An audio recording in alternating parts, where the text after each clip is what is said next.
Dylan Pierce. May. I loved her. I didn't want to go to a world without her in it.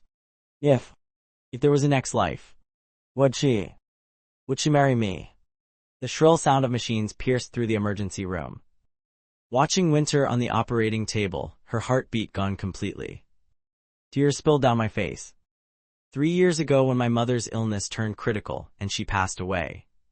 I was overseas at the time, negotiating a business deal. When I got the news that my mother was gone, I felt like the entire world had turned black. And Winter, she was the only light in that dark world of mine. 3 years of companionship, caring for me in every small way, made me fall for this sweet, lovable girl. And her kindness. I never dared confess my feelings to Winter, afraid that if she rejected me, we wouldn't even be able to stay ordinary friends. Only today did I realize that Winter had feelings for me too. They say when you like someone, it simply exists. Even if you cover your mouth, it flows out through your eyes. But I was like a block of wood, completely oblivious to the love Winter had for me. Boundless regret crashed over me. Every little memory from the past transformed into scenes flashing through my mind. Hey, it's getting cold, remember to wear an extra layer. Don't you know staying up late ruins your health? Go home and sleep right now. Hey, does my outfit look pretty today? I walked trembling toward the operating table, gently stroking Winter's delicate face, the emotion in my eyes deep as a whirlpool. Little Winter, I'm coming to you now. After the petals have all fallen, I lay down beside Winter, grasping her small hand that had lost all warmth, my other hand gripping the surgical knife from the table. Without a moment's hesitation, I plunged it into my own chest. Immediately after, my consciousness began to blur. Beside me, suddenly a whisper rang out. Tell the truth, did you pull some strings to get in here? This must be the natural closeness from a past life that Winter once mentioned. Her best friend really knew how to talk. Winter found it a bit unbearable, raising her hand to lightly poke Layla Monroe. How can you even say something like that? After saying this, she turned to me, smiling with a hint of embarrassment. Just joking around. That's all. Hey, Dylan Pierce. Don't take it to heart. Monroe's always been like this. She doesn't mean anything by it. Winter spoke up to explain. Her beautiful face, still carrying a touch of baby fat, showed helplessness. It's fine, this isn't exactly a sensitive topic. The corner of my mouth curved into a faint smile. I was able to transfer into Thornwood Academy because I passed the entrance examination. Hearing this, Layla Monroe immediately transformed into a curious child, rushing to ask what kind of exam it was. A flash of thought gleamed in Winter's eyes. Before this, she'd never heard of Thornwood Academy accepting transfer students, and I was the first person she'd seen transfer in to become a student at Thornwood. Hearing the words entrance examination made her think of many things. Perhaps Thornwood didn't refuse transfer students, but rather this exam was too difficult. No one could pass it, that's all. Out of curiosity, Winter tentatively opened her mouth to ask me, Dylan Pierce, can you tell us what the exam covered? Of course I can. For Winter, the word refuse had never existed in my dictionary, whether in my past life or this one. Seeing me agree so readily, Layla Monroe immediately froze. Who am I? Where am I? The gap between people really has to be this painfully obvious. Regarding Layla Monroe's stare, I acted as if I didn't see it. I calmly retrieved from my bag 4 test papers, placing them on the desk, smiling gently at Winter, a smile as clean as sunshine. The exam content is very simple. Just these 4 papers. Winter was stunned. About 2 seconds later, she quickly lowered her eyes to look at the test papers. The next second, her small lips parted slightly. Adorable beyond measure. Perfect score, and another perfect score. Advanced calculus, organic chemistry, all perfect scores. That's incredible. I raised my right hand, waving it lightly in front of Winter's eyes. Little Winter, what are you thinking? Thornwood doesn't refuse transfer students. You just need to score above 730 on the entrance exam. Hearing this, Layla Monroe beside us gasped sharply, her expression like she'd seen a ghost. completely failing to notice that I'd called Winter Little Winter. But Winter herself heard it clearly. A soft pink blush spread across her cheeks. Little Winter. Little Winter, Little Winter. Oh my God, calling me so intimately like that. Meeting for the first time and already being so familiar. Winter furrowed her brow slightly, politely saying, I didn't expect you to be such a genius, Dylan Pierce. Looks like from now on, when I run into trouble, I won't need to bother the teachers anymore. It's truly an honor. Noticing the awkwardness in Winter's demeanor, the smile at the corner of my mouth only deepened. As long as she needs me, I'm always available. Besides, anything involving her is my most important priority. Of course, I kept that last part to myself. Strictly speaking, this was Winter's first time meeting me. Coming on too strong wouldn't be good. She looked at me, then turned to look at Layla Monroe, as if smelling something inexplicably sour. Too sweet. Oh God, I'm getting goosebumps all over. Her voice wasn't loud, but Winter and I heard every word. Winter shot Layla Monroe a look saying, say that again, I dare you. Just kidding. Don't take it seriously, don't take it seriously. Won't happen again. Though her voice was gentle, it carried an undeniable authority. Got it, Miss Winter. Layla Monroe pouted helplessly, having a desk mate as serious as Winter.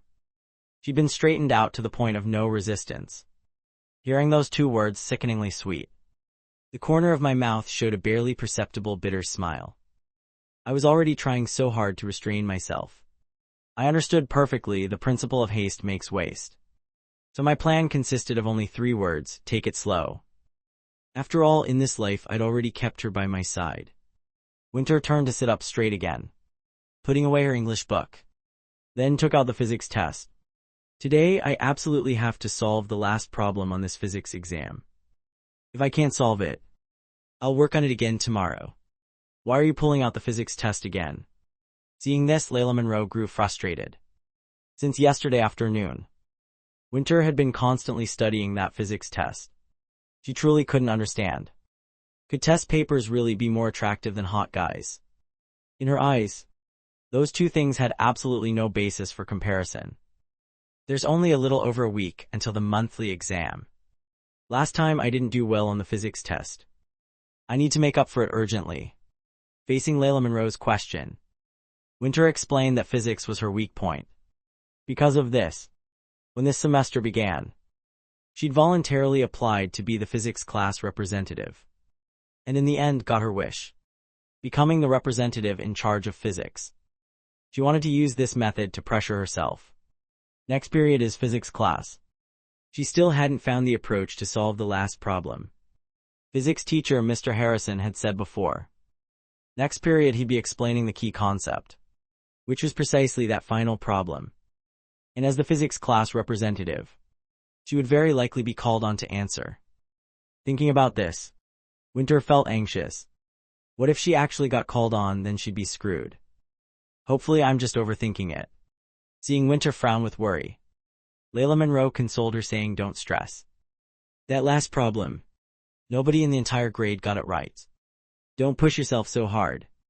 This wasn't the first time Winter had heard this. Yeah, I know. Winter felt helpless inside. Hearing that conversation, I sat behind them, gently tapping Winter's shoulder. Little Winter, can you let me see that problem? You're really laying it on thick, aren't you? Even though Layla Monroe was a bit spacey, she still noticed how I addressed Winter. Only one class period had passed, and already calling her so smoothly. Honestly though, do you like my little Winter or not? And when she said this, she shot me a glance, continuing to say, don't be shy about admitting it. My little Winter is so gorgeous. You don't know how many people like her. One more person like you isn't much, one less wouldn't matter either. But you know what?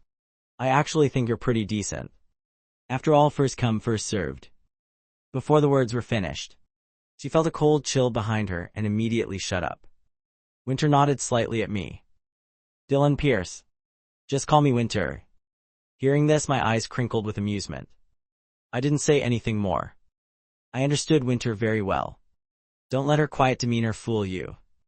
She was actually just an adorable little dummy. Right at that moment, A balding man over 50 walked into the classroom. That was the sophomore physics teacher, Mr. Harrison. When Mr. Harrison entered the classroom, the entire class immediately fell silent. Winter glanced over at Layla Monroe. Layla Monroe immediately shrank her neck, looking as obedient as possible. I sat in the back watching this entire scene unfold.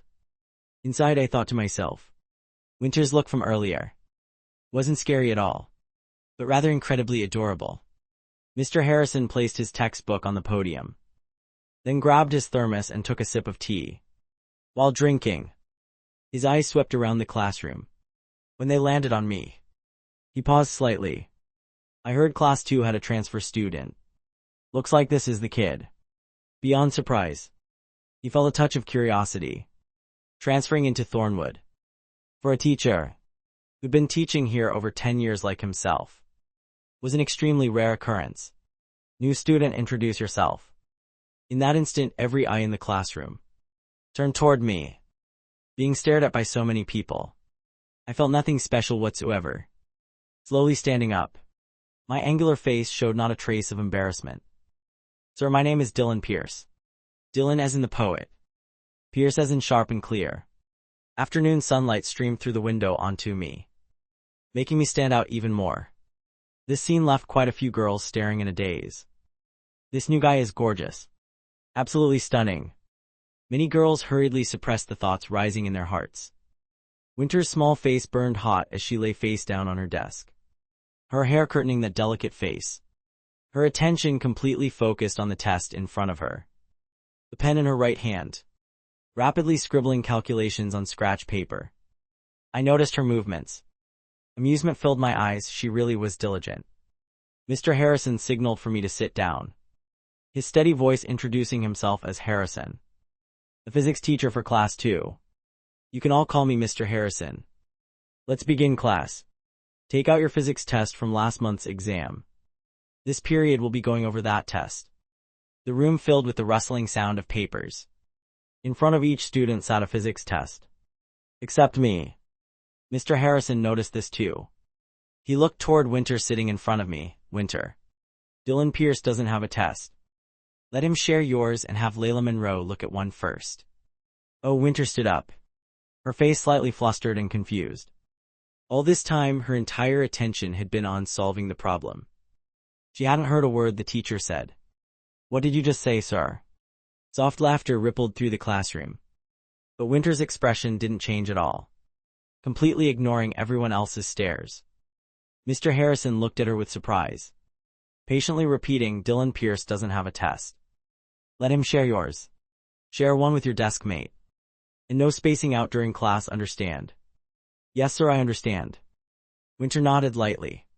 Without turning around, she placed her test on my desk, then pulled Layla Monroe's test to the middle, continuing to calculate on her scratch paper with her pen, looking as if nothing had even happened. She was actually just using me as a test-sharing tool. As for me, I held her test and stared at it endlessly. I wasn't looking at the problems, but at the handwriting. The delicate script on the test paper made my eyes fill with amusement. The person is beautiful, so is the handwriting, naturally perfect. Next, the lecture began. When Mr. Harrison started explaining the test, everyone's listless expressions vanished, replaced by serious concentration. During class, Mr. Harrison occasionally asked questions. Whoever got called on tensed up like going into battle. Before anyone knew it, the class period had flown by.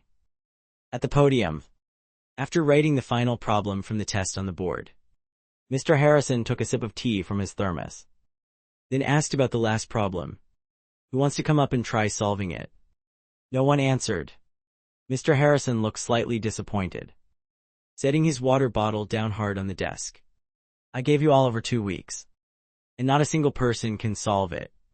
The classroom fell frighteningly silent. Winter, come up and solve it. What you fear always comes. Winter stood up. Her face, which rarely showed emotional changes, stared intently at the physics problem on the board. Feeling utterly helpless inside, she didn't know how to solve it. At this moment in the classroom, every eye turned toward Winter. Winter blinked once lightly, panicking inside, but showing nothing on her face. Sir, I don't know how to solve it. These days someone actually dares to admit they don't know. If it were us, we definitely wouldn't dare say it. We'd get chewed out by Mr. Harrison. The corner of Mr. Harrison's mouth twitched. He was about to say something when a voice cut him off. Sir, I'd like to try. At that moment, I raised my hand and slowly stood up, my lips carrying a casual smile. Hearing my voice from behind, Winter turned to look at me, utterly confused inside. What are you doing? Helping me out of this mess. In a flash she was stunned. Right now, the way she looked at me carried a hint of the same color as when I looked at her. Mr. Harrison was slightly surprised, then nodded. Not bad. Oh, Dylan Pierce as a new student. His proactive attitude toward answering questions is excellent. At least better than many of you.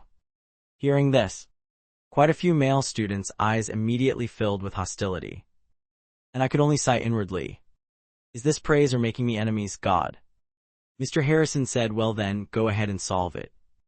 Let's see what level a transfer student into Thornwood is at. After speaking, he grabbed his water bottle, pulling his chair to the right side of the podium. A few female students whispered excitedly to each other. Oh my God, he's so hot. Hearing those murmurs, many male students felt irritated. He's just someone who pulled strings to get in. What's there to be smug about? Regarding these whispers, though I didn't care, I still felt somewhat helpless. I walked up to the podium at an unhurried pace, picking up a remaining piece of chalk. My eyes lingered on the board for less than 5 seconds.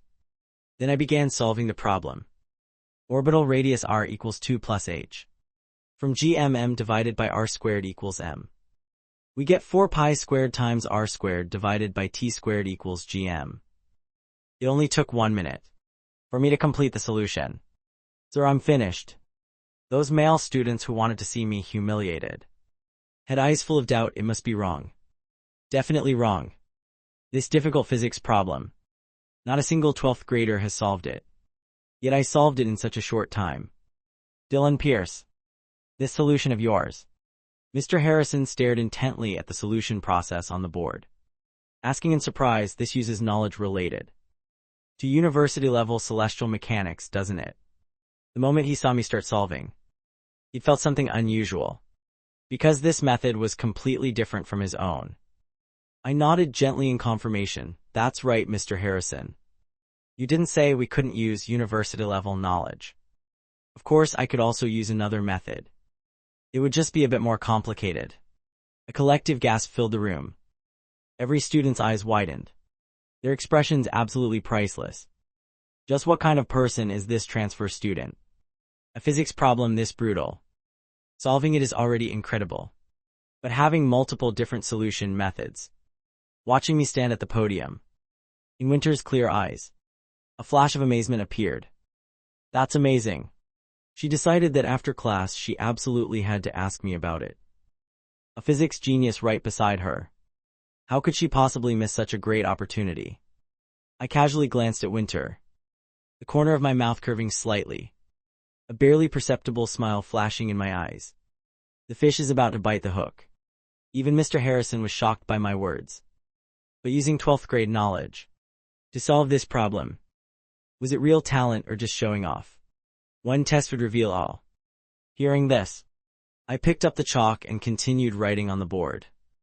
About 3 minutes later, the left section of the board was covered in formulas. After finishing, I set down the chalk and stepped aside. Please take a look, sir. Mr. Harrison's eyebrows raised slightly, a cold smile forming as he asked, aren't you going to check your work? No need, sir. I shook my head calmly. Though my voice was gentle, it overflowed with confidence. Oh my God. He's so gorgeous. Under the desk, Layla Monroe secretly kicked Winter lightly. Hey, don't fall too hard for him. I don't care if you can keep your cool. But I can't take it anymore. I've decided. She deliberately drew out her voice, putting on a show of observing Winter's reaction. Based on how I treated Winter earlier, Layla Monroe had caught a whiff of something ambiguous. From her experience watching countless romance dramas, she figured I very likely had feelings for Winter. So she wanted to test Winter's reaction. Winter looked at Layla Monroe, her eyes clear as water, utterly pure. Seeing this, Layla Monroe found it boring and pouted. HMPH. Little Winter, you really are incredibly innocent. Though she didn't understand. She didn't dwell on it either. That was just her personality. Except when it came to studying, of course. She looked back up at the board, murmuring softly, "You're overthinking things." Layla Monroe opened her mouth, but couldn't say anything. The two girls whispered conversation. No one paid attention to, because right now all eyes were directed at the podium. More precisely, directed at me. Those confident words just now had deeply impressed Mr. Harrison. He examined the solution process. And the answer, he couldn't help but praise. The solution was completely correct. Excellent, very excellent. As soon as the words left his mouth, the entire classroom immediately fell dead silent. Oh my God. I nodded to Mr. Harrison, then returned to my seat. Mr. Harrison tapped the desk, turning toward Winter and saying, "Winter, you're the physics class representative. You need to set an example for everyone. From now on, ask Dylan Pierce more questions." His voice carried a tone of reminder. Okay then. She'd already been planning to do that anyway. She didn't mind the teacher's tone, but someone else did. Having just sat down, I furrowed my brow slightly. I slowly stood back up, calmly saying, "Sir, this problem's difficulty far exceeds the standard. I believe this is the fault of whoever created the test. And you made an error with the decimal point in the third line." The entire class gasped. He actually dared to point out the teacher's mistake right in class. That's bold. At this moment I remained completely calm, my expression serious, my entire being radiating a stay away, stranger vibe, making quite a few female students' eyes light up. Winter turned her head slightly to look at me behind her, her small round face showing a hint of surprise. No matter how you looked at it, it seemed like I was standing up for her. But why would I do that? We clearly just met not long ago. Why would he stand up for me? Boys, huh? What are you thinking about? It's probably, maybe just a coincidence. It must be that. Many thoughts flashed through her mind instantly. The corner of her mouth rarely showed a faint hint of red. So beautiful it was impossible to look away. At the podium, Mr. Harrison's hand holding the water bottle froze in midair. The decimal point error left him stunned for 2 seconds. He turned to look at the board, when his eyes landed exactly where I'd pointed out. A flash of awkwardness crossed his face. Fortunately right now he had his back to the class. No one noticed that unnatural expression. The corner of his mouth twitched, grabbing the chalk to correct the decimal point, moving it back 1 position. Then turning around to feign composure saying, "That was my carelessness." Dylan Pierce, excellent observation. I sat down, the corner of my mouth lifting in an almost smile. "Sir, in my opinion, this physics problem far exceeds the standard. For 12th grade students, the difficulty is too high. Even in college entrance exams from previous years, problems this difficult have never appeared." I spoke very calmly, my tone carrying an innate confidence. Whether we study this problem or not won't be too important for the college entrance exam. What do you think, sir? Facing my serious gaze, Mr. Harrison suddenly felt a bit intimidated. Dylan Pierce makes a good point. That was my oversight. He cleared his throat lightly regarding this problem. I'll go discuss it with the test creator. Well, let's leave it at that for now. Everyone study on your own now. After speaking, Mr. Harrison left the classroom, his retreating figure carrying a hint of embarrassment, because he'd created this test himself. The moment Mr. Harrison left, the classroom immediately erupted in loud discussion. I'm in awe. This transfer student is really something. Not just something. He's beyond incredible. If he hadn't mentioned it, I wouldn't have even known. Mr. Harrison made a decimal point error. Up front, several academically gifted male students gathered together, talking while glancing in my direction, their gazes full of attention. Layla Monroe turned around, eyebrows raised. Wow, you're really getting the royal welcome, huh? Those girls' eyes are all sparkling. You better take responsibility for this. I didn't care. Just smiled faintly, used to it. In my past life during high school, I was voted school heartthrob by a group of bored girls. Every day I received tons of love letters. Some even confessed publicly in front of the whole class. So I'm used to it. Really used to it. Yeah, used to it. Layla Monroe suddenly felt that Winter and I were remarkably similar. This ability to leave people speechless was frighteningly alike. She poked Winter's shoulder lightly. Little Winter, there's a gorgeous guy right behind us. And you can still focus on studying. Don't make trouble. Winter's eyes were clear as water, but deadly serious. She pointed at the physics test in front of her. Monroe, don't bother me. Okay. Your Highness Winter, happy studying. Cool, shut up right now. Layla Monroe sighed helplessly, casually pulling out a romance novel. Reading intently. The old man's not here, gotta seize the moment. HMPH, my brain's fried anyway. What's the point of looking at hot guys? Reading novels is better. Hearing Layla Monroe say this, a smile flashed in Winter's eyes. The corner of her mouth curved into a small crescent moon. But the smile quickly vanished, returning to her usual calm demeanor. I saw that entire expression. Couldn't help but find it amusing. This little dummy was still the same. Clearly soft as candy inside, but always had to pretend to be cold and distant. Winter lowered her head, studying her notes intently. My solution process from earlier. She only understood a small portion. Most of it was still rather unclear. She'd originally planned to ask me, but felt a bit awkward about it. After all, we'd only just met. Hesitating for a while, she swallowed the question in her heart. But it was really too difficult. After working on it for a few minutes, Winter set down her pen, lightly scratching her hair, her face full of confusion. I propped my chin, watching her. Based on my understanding of her, she would definitely come ask me. So I wasn't rushing at all, just waiting for the fish to swim over on its own. So Winter took a deep breath, turning around and lowering her head. Her voice soft as taffy. Dylan Pierce. Can I take up a bit of your time? I nodded. Little Winter, what's up? Hearing me call her that, on Winter's fair face, she couldn't suppress a light blush rising. Her cool demeanor immediately melted away. She sneaked a glance at Layla Monroe, seeing that she wasn't paying attention. Only then did she quietly breathe a sigh of relief. The girl tried to suppress her embarrassment, her lips moving slightly. Dylan Pierce. Just call me Winter. Inside I was truly laughing to myself. I naturally knew what she was thinking right now. Winter parted her lips, but still decided to get to the point. Dylan Pierce. Could you explain to me the physics problem on the board? I don't quite understand your solution method. Of course I can. I nodded without hesitation, then looked up at the wall clock, my lips moving slightly. Class is almost over. Next period seems to be PA. I heard that at Thornwood you don't have to attend PE if you don't want to.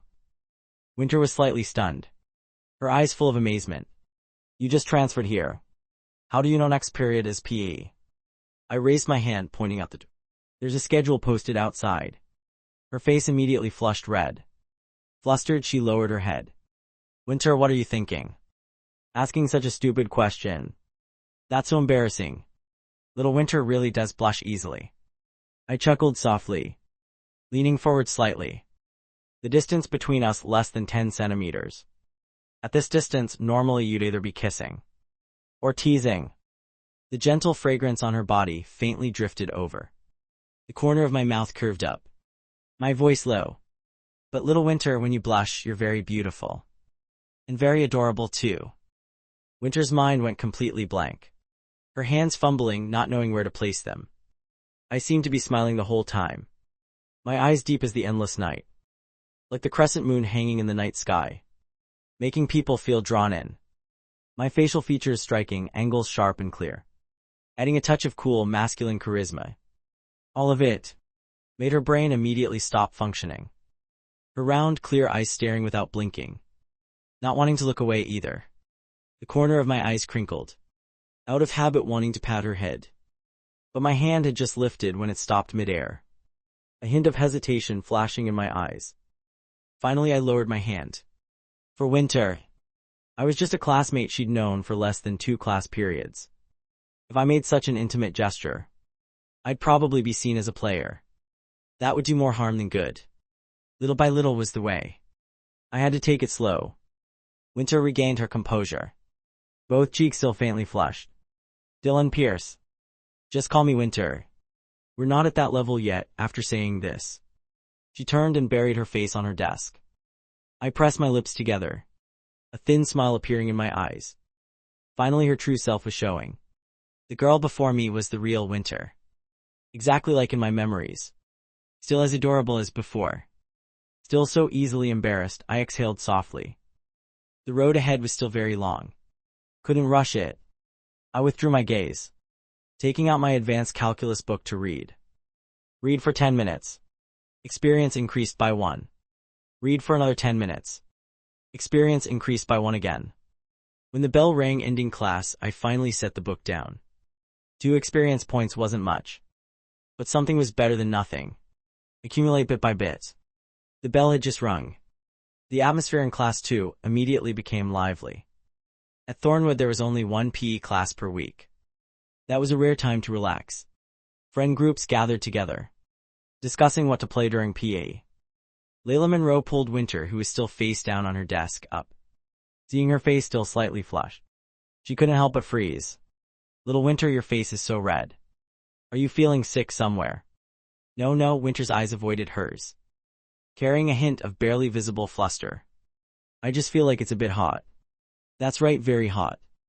Layla Monroe didn't notice anything strange, saying excitedly, Little Winter, let's go play basketball during PE. Basketball? Winter didn't need to think before refusing. Why would girls play basketball? That's a sport for boys. She'd always preferred quiet environments. Normally her only exercise was morning runs. She really couldn't adapt to basketball. Besides, she still wanted to ask me to explain how to solve that physics problem from earlier. So the refusal was written all over her face. That's not the right way to think about it. Layla Monroe propped her chin, earnestly advising, who says basketball is for boys? If that's true, then why do women's basketball teams exist? Winter lowered her eyelids. Speechless, she stayed silent for a moment, finally looking helplessly at Layla Monroe. You go play. I want to stay in class and work on problems a bit more. No way. Layla Monroe immediately grabbed Winter's hand and pulled her up. Look at you. Every single day all you do is study. You're already first in our class. Top 5 in the entire grade. What more do you want? Come on, be good. Come with me to PA. Relax a little. You're not getting out of this. Seeing the hesitation on Winter's face, I couldn't help but laugh, saying softly, just go. Hearing this, both girls simultaneously turned to look at me. The corner of my mouth curved up. Only studying isn't necessarily good. Wanting to improve your grades is great, but burying yourself in studying isn't the best approach. Knowing when to relax and when to push is the wisest strategy. Layla Monroe secretly gave me a thumbs up, nodding repeatedly. Right, Dylan Pierce is absolutely right. Little Winter, don't push yourself too hard. Leave some room for academically challenged people like me. Winter's beautiful face showed surprise. I was encouraging her to go to PE. But hadn't I just said I'd explain the problem to her? Why the sudden change? Winter sneaked a glance at me, then immediately turned away, her round sparkling eyes shifting slightly, looking utterly adorable. Finally she quietly nodded. Yeah, Layla Monroe beamed with delight, winking at Winter, then couldn't help but tease, hey, I thought I was your best friend. Turns out I'm not even as persuasive as a few words from Dylan Pierce. Definitely prioritizing boys over friends. Before she could finish, Winter immediately covered her mouth, her face burning red, but her tone deadly serious. Monroe, don't talk nonsense. Okay, I was wrong. Layla Monroe giggled, quickly changing the subject. Let's go. Let's get to the gym first. Okay, Winter nodded. She turned to look at me, saying softly, Dylan Pierce, about that physics problem. You can choose whenever works for you. I narrowed my eyes slightly, a casual smile appearing. Only then did she breathe a sigh of relief. At the gym during roll call, Winter present. Layla Monroe present, Dylan Pierce present. Athletic representative Song Wei collected the attendance sheet, slightly amazed. I can't believe you immortals all showed up. This is truly rare. Every PE class. There were always a few people who skipped. This was completely normal at Thornwood. Oh hey, the whole class laughed. Songwei waved his hand, calling out. Free activity this period. Go relax. Long live Mr. Teacher. Immediately everyone scattered across the field. There was only one basketball court. A few male students walked over laughing while carrying a ball. Seeing both courts already occupied, they could only laugh bitterly, too late. Among them was a tall male student. When he saw Winter on the left court, a flash of burning intensity crossed his eyes. He immediately strode quickly in that direction. Not far away. I sat on the grass and scoffed softly, a flash of coldness passing through my eyes. Then I stood up, slowly heading toward the basketball court. 3 girls on the court were Winter and Layla Monroe, plus Class 2's class president, Sophie Carter. The 3 girls played basketball with virtually no skill. But their clear laughter rang out like silver bells, attracting quite a few male students to stop and watch. Most eyes focused on Winter, her silky black hair like a waterfall, tied with a purple ribbon, a few strands falling over her shoulders. Her snow-white skin made her stand out even more. Without makeup but still graceful and captivating. Truly a stunning beauty standing out in the crowd. Watching her figure on the court, the male students' hearts burned like fire. Regarding this scene, I wasn't the least bit surprised. My girl was naturally outstanding. Being admired was normal. On the court, Layla Monroe said, "Little Winter, try shooting once." Layla Monroe under the basket, breathing heavily, threw the ball toward Winter standing far away. The ball flew through the air. Winter momentarily panicked, her small hands scrambling to catch it, but couldn't reach the ball. Just as she was about to run and pick it up, a voice rang out behind her, making her furrow her brow. "Winter, let me teach you how to play basketball." Love rival appears. "Winter, let me teach you how to play basketball." A few meters from her stood a male student. He wore designer athletic wear. His skin slightly tanned, but somehow had its own appeal. His name was Marcus Zhang, average grades, Class 2's athletic representative, also the school basketball team captain. Rumor had it his family was very wealthy, had donated quite a bit of teaching equipment to Thornwood, which was why he got priority admission. Marcus Zhang was considered a celebrity at school. At this age of first crushes, he'd already received countless love letters from female students. But from the first time he saw Winter, Marcus Zhang had been absolutely stunned by her. The other girls at school couldn't compare at all, so he'd always tried to get close to Winter. Tried every method but with no success. Today, seeing Winter playing basketball again, he was overjoyed inside. Basketball was his specialty. An opportunity like this came once in a lifetime. Naturally, he couldn't let it pass. Winter turned around, gently refusing, "No need." Seeing Winter's refusal, Marcus Zhang wasn't discouraged. He picked up the ball at his feet with one hand, his 5 fingers applying slight pressure. The basketball began spinning on his index finger, spinning very fast, the corner of his mouth showing what he thought was a cool smile. "Winter, we're classmates. You don't need to be so formal." Winter shook her head lightly, continuing to refuse. "Thanks for your kindness, Marcus. Really not necessary." Seeing this, Marcus Zhang immediately signaled with his eyes to class president Sophie Carter. Normally he'd given Sophie Carter quite a few favors, just because Sophie Carter and Winter had a good relationship. Now was the perfect time to use that. Sophie Carter received the signal, walking to Winter's side, asking in confusion, "Little Winter, why are you refusing? Come on, none of us 3 know how to play basketball. Marcus Zhang is the school basketball team captain. He's willing to teach us. Such a good opportunity." Winter lowered her eyes slightly, saying softly, "Class president, you 2 go ahead and play. I'm a bit tired." "Don't." Sophie Carter grabbed Winter's hand, putting on a pitiful expression. "Little Winter, we just started and you're already abandoning your class president." Winter felt awkward, a bit hesitant inside. Every time Marcus Zhang looked at her, it made her uncomfortable. That was precisely why she reacted so negatively. Layla Monroe ran over, saying somewhat helplessly, "Little Winter, There's a cute guy willing to teach us basketball. And you're still refusing. Winter was completely speechless, looking at her desk mate, then at Sophie Carter, not wanting to disappoint them both. Finally she nodded, fine, let's play a bit longer.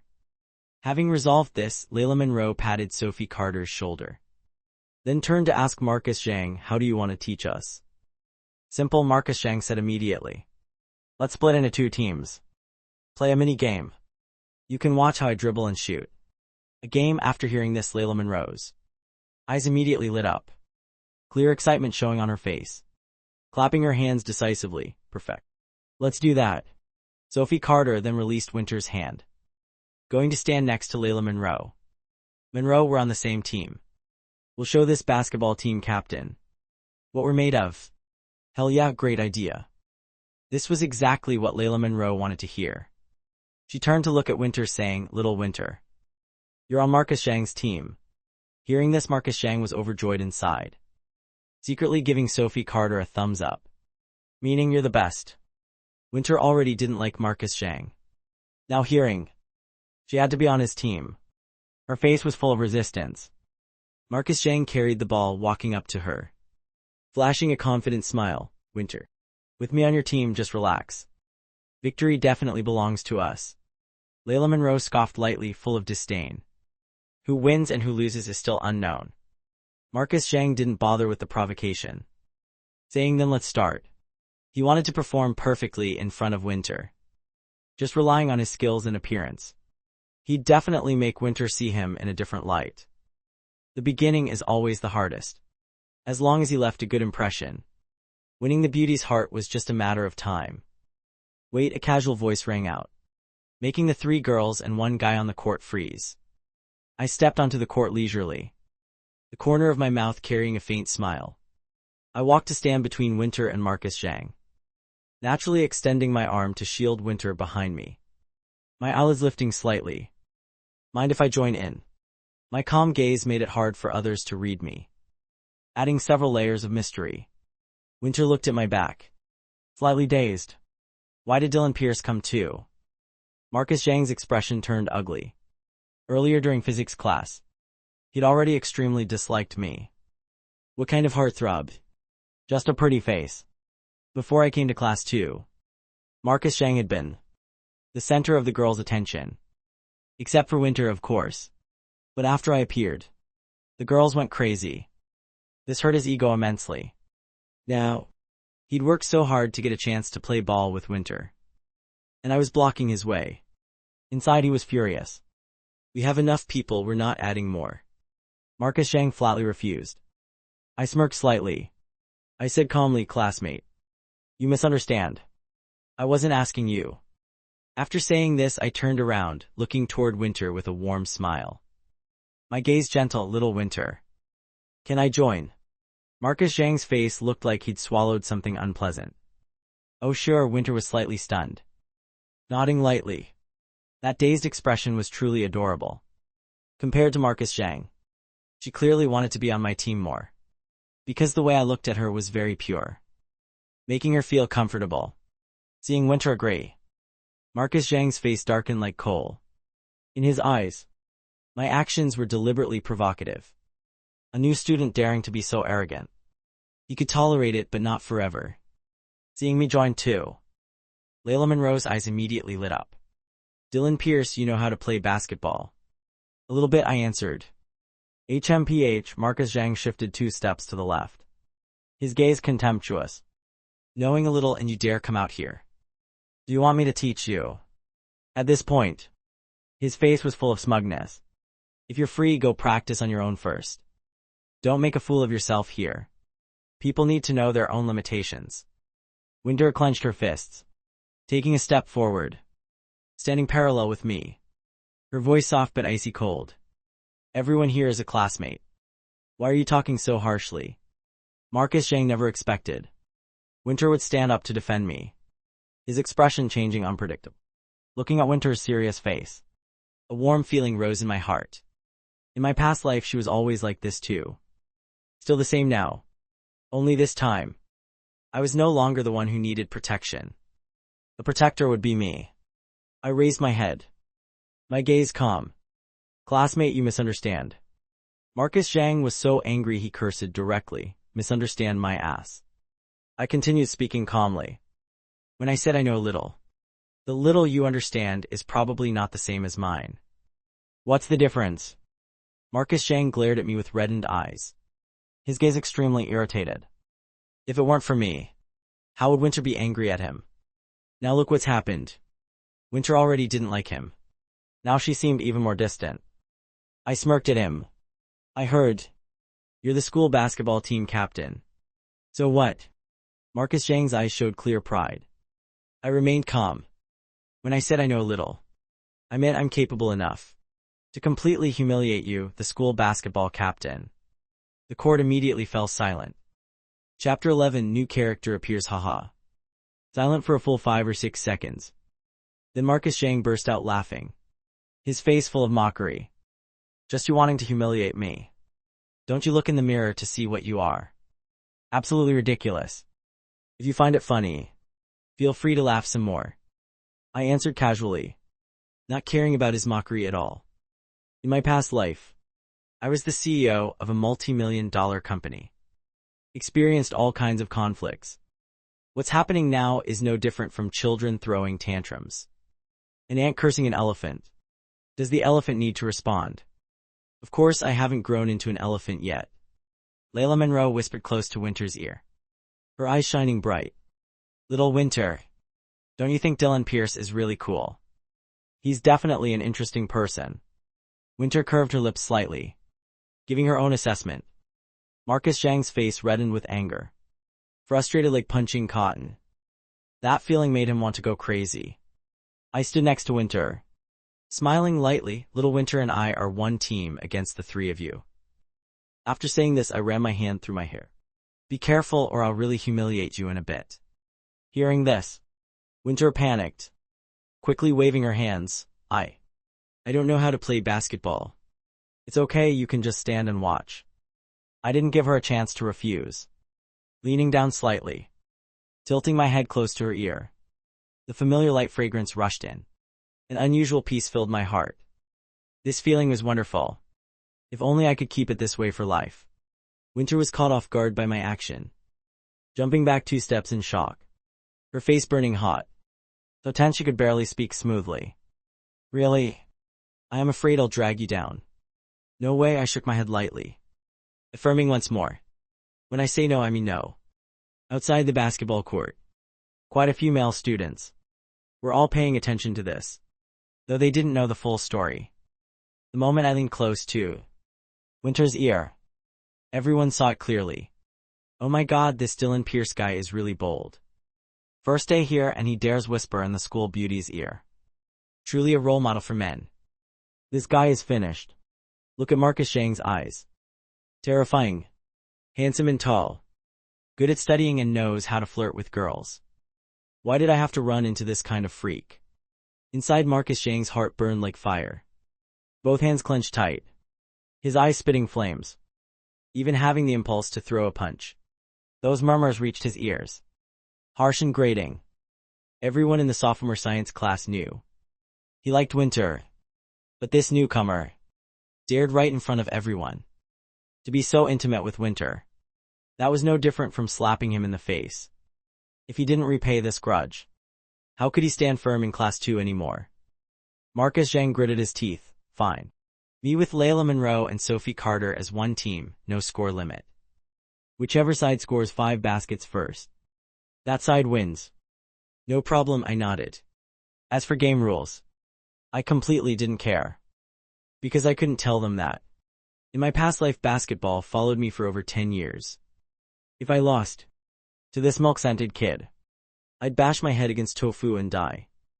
Wait, Marcus Zhang's eyes turned vicious. His voice cold, since it's a competition. The losing side has to accept punishment. I raised my eyebrows. What punishment?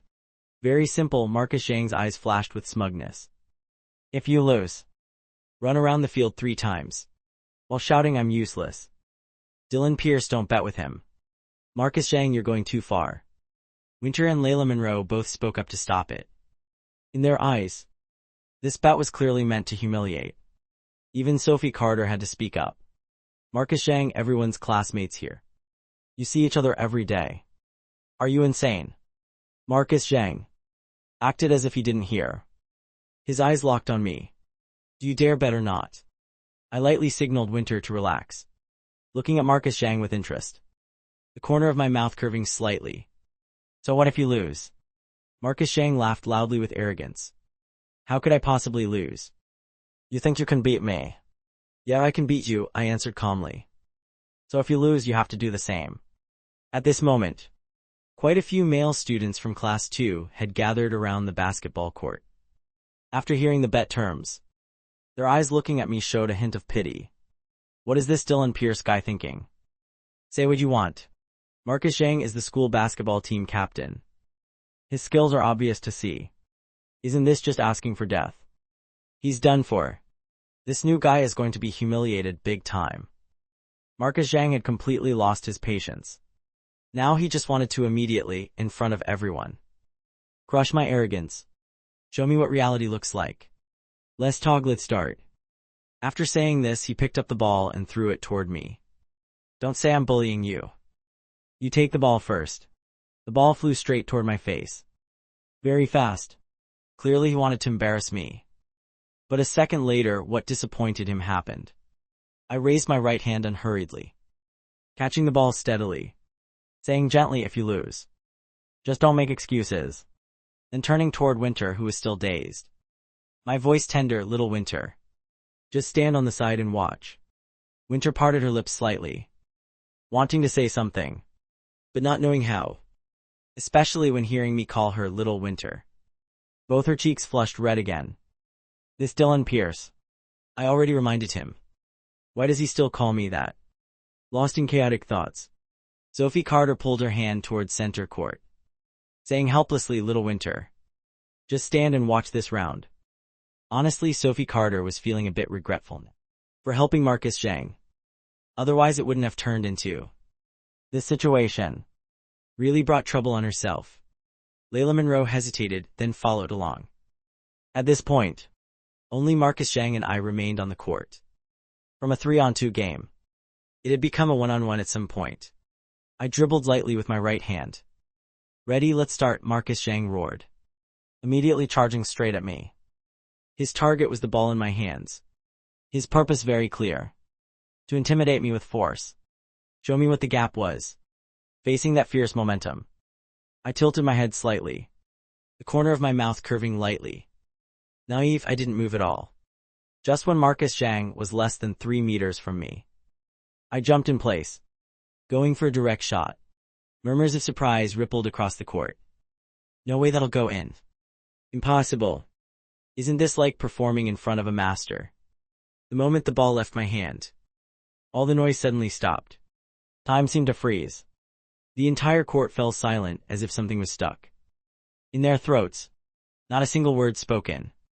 Everyone's mouths hung wide open, big enough to fit a chicken egg. The ball actually went in, and the position I shot from was so far away. The distance was over 2 meters beyond the 3-point line. From such a distance, logically it shouldn't have been possible. Yet the ball went in. The 3 girls near midcourt made the same motion in an eerily synchronized way, all covering their mouths in shock. It went in, that's amazing. The corner of my mouth curved into a slight arc. Whispering softly, looks like my touch isn't bad. The feeling's still good. No smugness. No surprise. From start to finish, calm as water. Marcus Zhang's hand froze in midair, less than half a meter from me. Yet that half meter was like an insurmountable chasm. He turned toward the basket, watching the ball bouncing on the court. His face slightly pale. From that far away, and it still went in. Just really good luck. So what if I let you have one? I don't believe your luck will always be that good. Marcus Zhang attributed that shot entirely to luck, scoffing coldly in irritation, walking to pick up the ball under the basket. Next is my turn to attack. Be my guest, I stood at the free throw line, lazily watching Marcus Zhang, not in any defensive stance at all.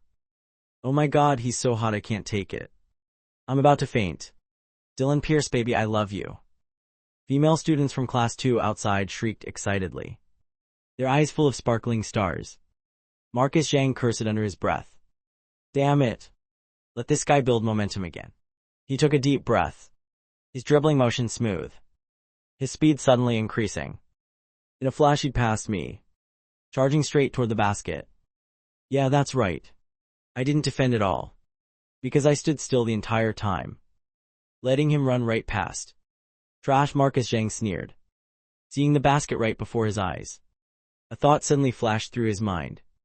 And once it appeared, it couldn't be stopped. Do it. 2 meters from the basket, Marcus Zhang jumped incredibly high, using momentum to propel himself toward the hoop. Going for a dunk. Chapter 12. Stop talking nonsense. An actual dunk. Seeing that move, everyone was shocked. Let me show you what real skill is. Marcus Zhang roared in midair, using force to slam the ball toward the basket. He'd evened. Imagine the scene of the ball going in, and how terrible my expression would look. Thinking of this, the corner of his mouth curved smugly. A dunk in a one-on-one was the most devastating blow to an opponent's morale. At that critical moment, without anyone noticing, I'd appeared right behind him, both legs pushing off, jumping up, faster and higher. Everything happened in an instant, smooth and seamless, completed in one breath. The basketball was only a few centimeters from the rim. When I reached out with force, Marcus Zhang's expression changed immediately. The ball flew from his hands, slamming hard into the backboard due to excessive force. After bouncing off, the ball rebounded at incredible speed. What a coincidence. The ball bounced back and kissed Marcus Zhang right in the face. A very clear sound rang out, sounding exactly like getting slapped in the face.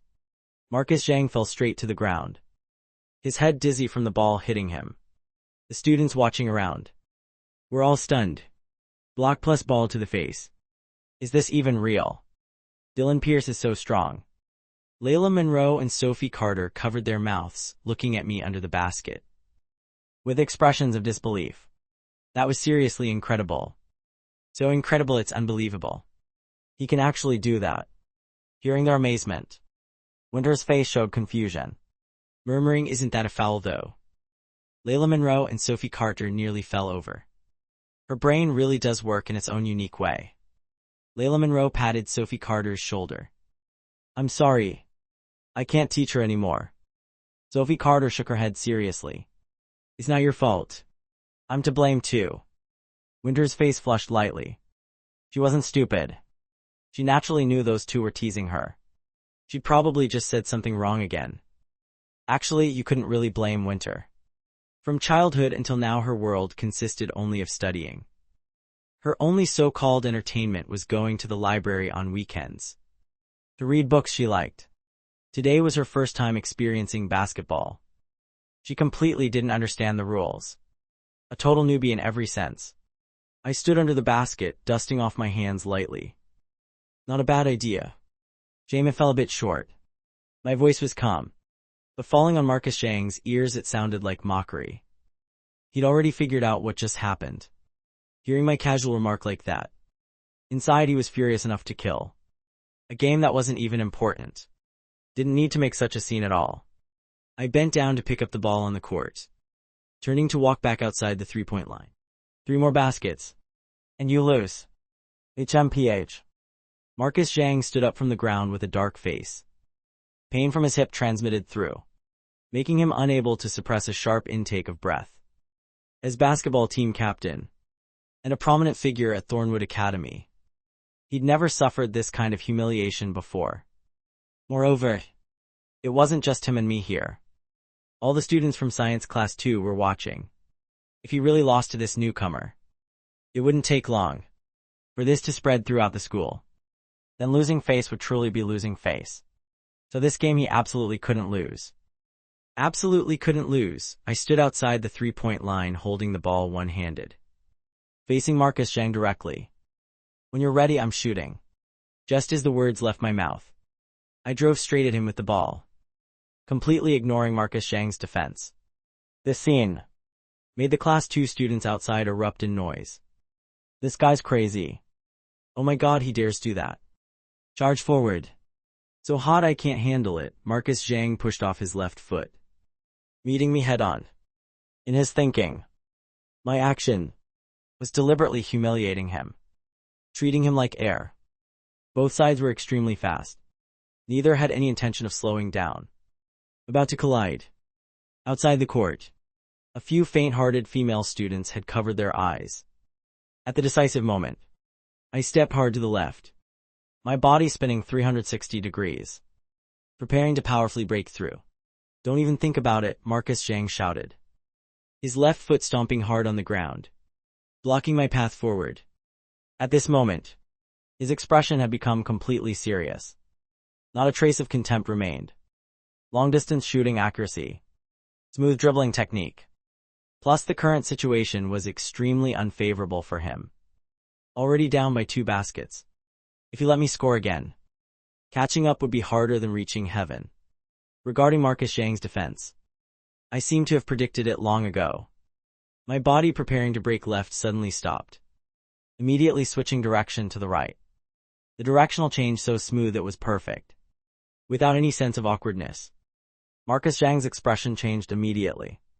By instinct his right foot wanted to change direction to pursue. But his left foot had just planted. The momentum not yet stabilized. A tearing sound rang out. Marcus Zhang's face turned deathly pale. Sharp pain shot straight to his brain.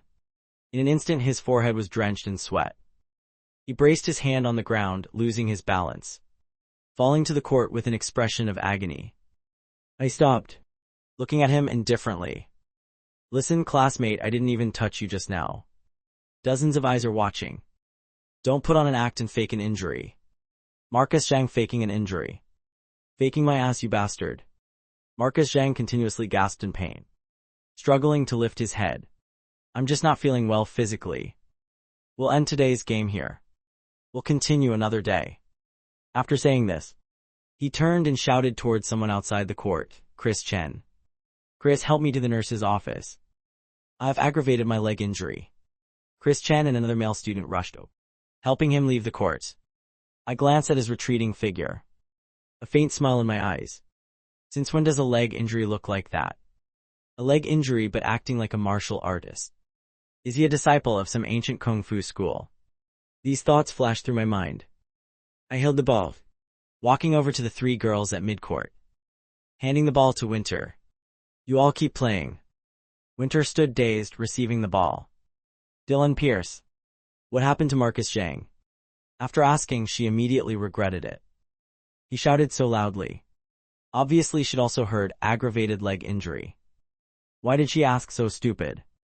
I smiled, my voice low and gentle. Probably hurts a bit. Where exactly it hurts, I don't know. Oh, Winter responded softly, lowering her head. Layla Monroe looked at me with admiration, excitedly saying, Dylan Pierce, you're amazing. Sophie Carter nodded too, her tone carrying a hint of something unusual. Your basketball skills are really incredible. Even if Marcus Zhang wasn't injured, he probably wouldn't be your match. Knowing a little doesn't count as incredible, I answered calmly, seeing Winter still with her head down.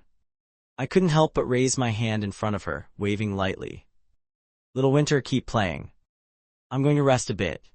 Winter lowered her head, her heart full of embarrassment. What kind of person is this? I already told him not to call me Little Winter. Dylan Pierce. Just call me Winter. Layla Monroe and Sophie Carter burst out laughing. Especially Layla Monroe. Laughing so hard she was about to fall over. Laughing and saying, Little Winter. He's already gone. Winter raised her head. My figure was already nowhere to be seen. Her small face immediately flushed crimson, like a ripe apple, making people want to take a bite. Seeing Layla Monroe's teasing expression, she was both embarrassed and angry, threatening. Believe it or not, I won't let you copy homework anymore. Wrong, I was wrong. Layla Monroe immediately turned serious, putting her arm around Winter's shoulder, smiling with raised eyebrows. Little Winter, we're good sisters. If I can't copy from you, who can I copy from? Sophie Carter, the class president, stood beside them. Yet these two were discussing copying homework. You two are really bold. Students watching the excitement gradually dispersed. A few male students gathered together, still enthusiastically discussing what just happened. Everything was fine, why did his legs suddenly hurt? Who knows? Maybe Marcus Shang saw he was about to lose, so deliberately made an excuse. I don't think so. His expression earlier didn't look fake. Could be his leg really did hurt. Hurt my ass. Stop talking nonsense. A male student who'd been silent finally spoke up. I saw it very clearly just now. Marcus Shang's leg wasn't actually hurting. Didn't you guys hear that ripping sound? Now that you mention it, I think I did. What was that sound? What kind of sound was it? That male student said with a smile. Didn't you see how he was clamping his legs together when he walked? Most likely he ripped his pants. Chapter 13 Borrowing Money, Science Class 2 Senior. Homeroom teacher Ms. Yang stood at the podium, her eyes sweeping around the classroom. Now there are only 2 weeks until the monthly exam. I hope everyone works really hard during this time. The dismissal bell rang. Ms. Yang waved her hand. Dismiss. Remember to stay safe on your way home. Goodbye, teacher. Students packed up their thick stacks of materials, their faces carrying traces of exhaustion. I looked at my completely empty backpack, spacing out for a moment. Before coming to Thornwood, I never bought review materials. Not even once. Seeing everyone's desks covered in test papers and practice books, I felt like I'd walked onto the wrong set, completely unable to fit in. Dylan Pierce, what are you standing there dazed for? Layla Monroe put on her backpack, just turning around to see me still standing frozen. School's out and you're still not leaving. I'm going right now, I said, my eyes glancing toward Winter beside Layla Monroe. At this moment, Winter was also looking at me, her face carrying a gentle smile. Her voice soft, Dylan Pierce. See you tomorrow, see you tomorrow. That smile made my heart skip a beat. Everything felt like a dream. In front of Thornwood Academy's gates, a black Audi was parked by the curb. Lawrence sat in the car looking toward the entrance. Seeing my figure, he immediately got out, waving and calling, Pierce. Over here, Dad's been waiting for you. Seeing the car still parked between 2 trees, I knew Lawrence had probably been waiting for me all afternoon. Warmth spread through my heart. A trace of guilt appeared in Lawrence's eyes. Then he smiled kindly. Son, why are you being so formal with Dad? We're family. He emphasized that phrase heavily. I smiled slightly. The car started. Lawrence drove while talking. Pierce, Dad found you an apartment near school. The environment is excellent. The price isn't expensive either. Let Dad take you to see it. If you feel anything's not right, we'll switch to another one. Thank you, Dad. I nodded. As long as it's livable, that's fine. Housing in the capital, especially near a top school. How could it be cheap? I understood this very clearly. This was just an excuse Lawrence came up with, not wanting me to feel psychological burden. Maple Avenue Jade Garden, a high-end residential complex, not far from Thornwood. Walking would only take about 10 minutes. So the rent was naturally unbelievably high. Building 3, Unit 1, Room 606. Lawrence placed a set of keys in my hand, introducing it. Pierce, the place is about 60 square meters. 2 bedrooms and a living room, plus a small room for a study. Not big but sufficient. Dad's been very thorough. I looked around. The decoration was very elegant. All appliances were complete. Even the bedding was brand new. I had to say, Lawrence was very meticulous in taking care of others. Dad's already paid the rent and service fees. Lawrence took the backpack off my shoulder, adding in daily necessities. Dad also prepared them for you. If you're still missing anything, just buy it yourself. After saying this, he took out a bank card, handing it to me. Pierce, there's 10,000 in this card. When you're almost out, tell Dad. Don't be shy about it, understand? Dad, I want to discuss something with you. Looking at the bank card in my hand, I was slightly stunned, suddenly remembering something. Lawrence smiled. Go ahead, son. Don't be formal with Dad. Me taking the initiative to talk. Honestly, this surprised Lawrence a bit. In the previous 5 years, the number of sentences I'd said to him, combined, definitely didn't exceed 20. Yet these past few days, our conversations had equaled several years' worth. Even more than tenfold. I pressed my lips together. Dad, How much liquid cash do you have right now? From what I knew, Lawrence ran a wholesale clothing business. Not extremely wealthy, but his assets weren't small either. Only in the year I just entered college, Lawrence was persuaded by friends to invest in a tech company and ended up losing everything. After hearing that news, I'd shaken off my negative emotions and started working hard to change myself. Before even graduating, I taught myself about stocks, testing while accumulating experience. After graduation, I went big. I had to say, in this regard, heaven truly favored me. Just half a year after graduating, I'd accumulated substantial capital, eventually opening my own securities firm. And the connection between Winter and me also began from that time. So the moment I saw the bank card, in my mind, events from a year later immediately surfaced. I wanted to help Lawrence avoid that loss, and also to accumulate capital early for myself. Money is a good thing, though in this life I no longer valued money as much as before, but it was still indispensable. Money is a necessity of life. In modern society, without money it's hard to survive. There's a saying, money isn't everything. But without money you can't do anything. Lawrence froze. The question about cash flow surprised him. He didn't understand why I was asking. He answered honestly, recently I stocked up on too much inventory, so I don't have much cash on hand. Just over 2 million. Good, I said something. That left Lawrence completely confused. He asked puzzledly, Pierce, why are you asking about this? I smiled slightly, Dad. I want to borrow some money. Borrow money? Lawrence paused, then laughed. This kid. If you need money, just say so. Why beat around the bush like that? Dad will send you another 10,000 when he gets back to Ocean View. He thought I was complaining it wasn't enough. That's why I said that. I shook my head, explaining, Dad, you misunderstood. Really misunderstood. I poured 2 glasses of water, pointing at the sofa. Dad, let's sit down and talk. Lawrence received the water, the corner of his mouth carrying a complicated smile, but hiding it well. I looked at him, taking a sip of water, then opening my mouth. Dad, I want to borrow 2 million from you. Hearing this, the mouthful of water Lawrence had just drunk sprayed out immediately. I'd prepared in advance. Just as I finished speaking, I grabbed my backpack as a shield, easily dodging it. Pierce, what did you just say? Lawrence paid no attention to anything else, jumping up in shock, his head buzzing. Borrowing money is fine, but borrowing 2 million at once was truly beyond imagination. Only now did Lawrence remember what he'd said earlier. Don't be formal with Dad. That was just being polite. Who knew you'd actually not be formal? Opening your mouth to ask for 2 million. He wasn't some billionaire tycoon. Moreover, I was currently just a high school senior. What did I need that money for? Could it be? Lawrence set down his water glass, grabbing my hand. Pierce, tell Dad the truth. Did you get into some kind of trouble? Thinking this way wasn't strain. Just transferred schools.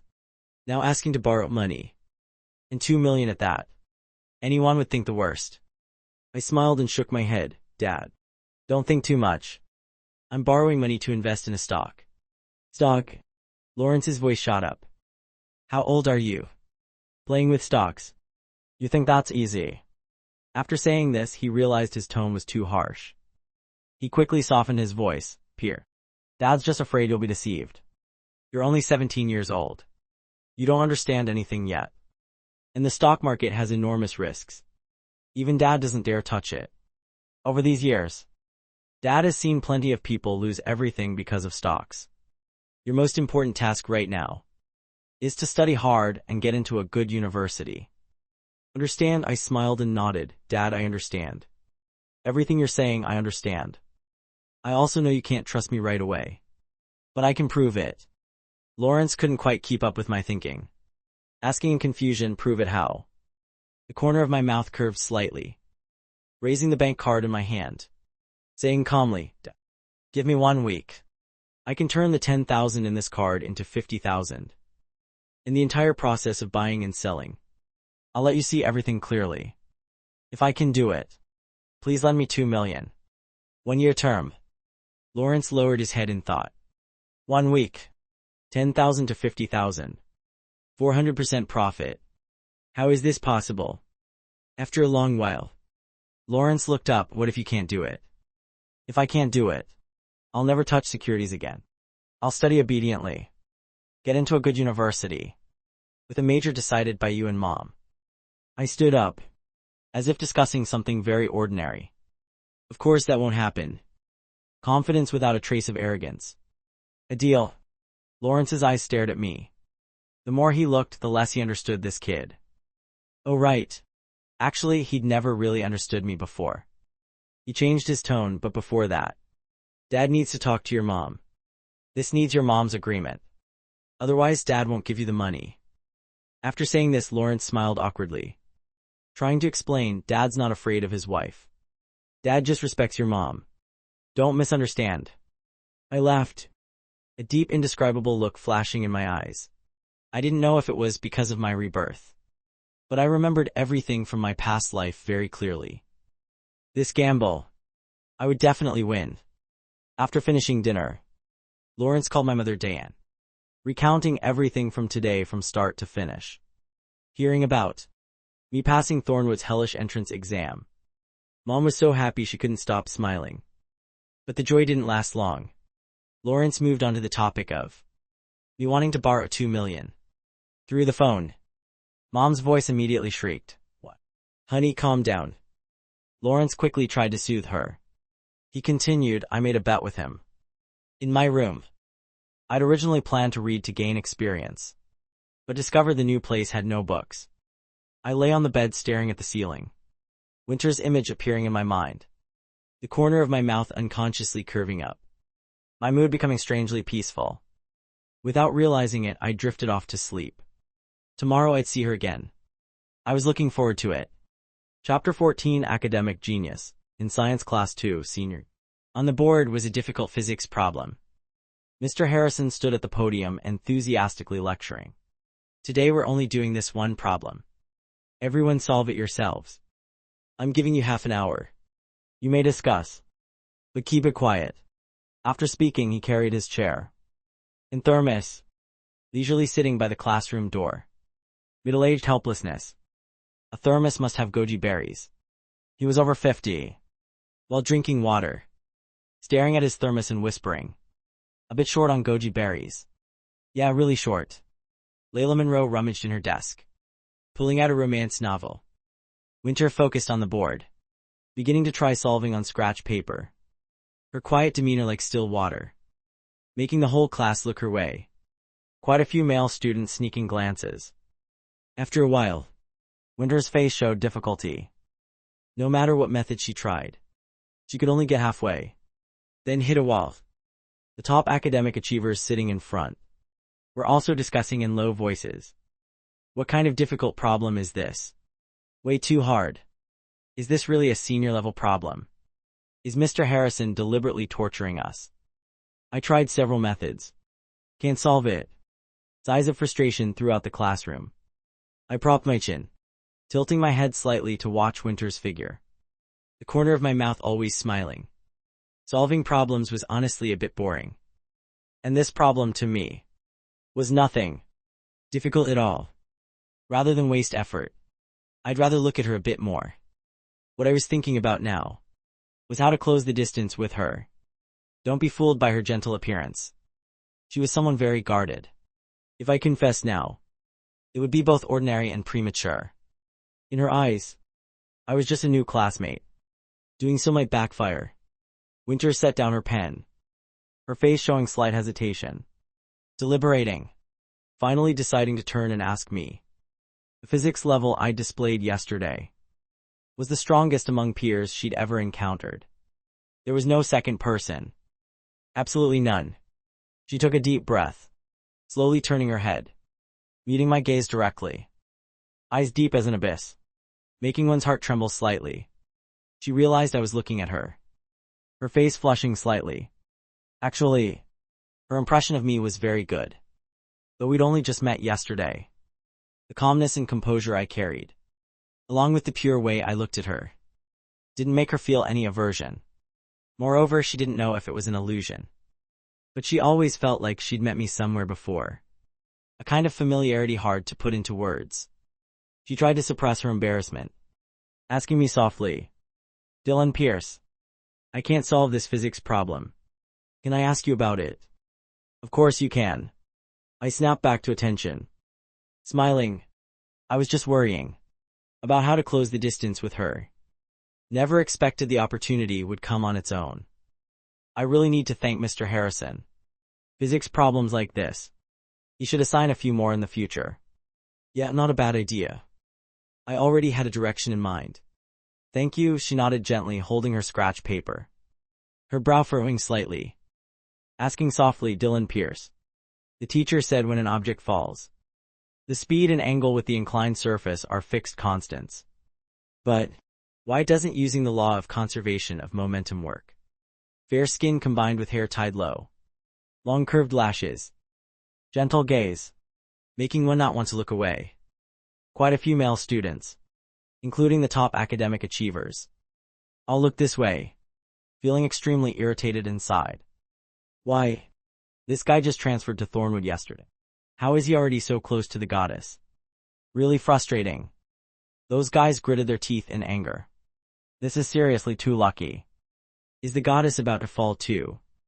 Fall my ass. Shut up. Those words reached the ears of Derek Yu sitting in the front left row. Anger rising in his heart. This guy again. Yesterday's basketball court incident. He'd seen everything. Now with Winter's actions, made him feel threatened. He was also one of those pursuing Winter. Until now, the only rival he acknowledged was Marcus Zhang, who ripped that place yesterday. Never expected today another person would emerge, me. No way, he absolutely couldn't give me a chance. Thinking this, Derek Yu took advantage of the teacher not paying attention, hunching over to sit in the empty seat beside me, looking at Winter with burning eyes, passion blazing obviously. "Winter, if you have any physics questions, just ask me.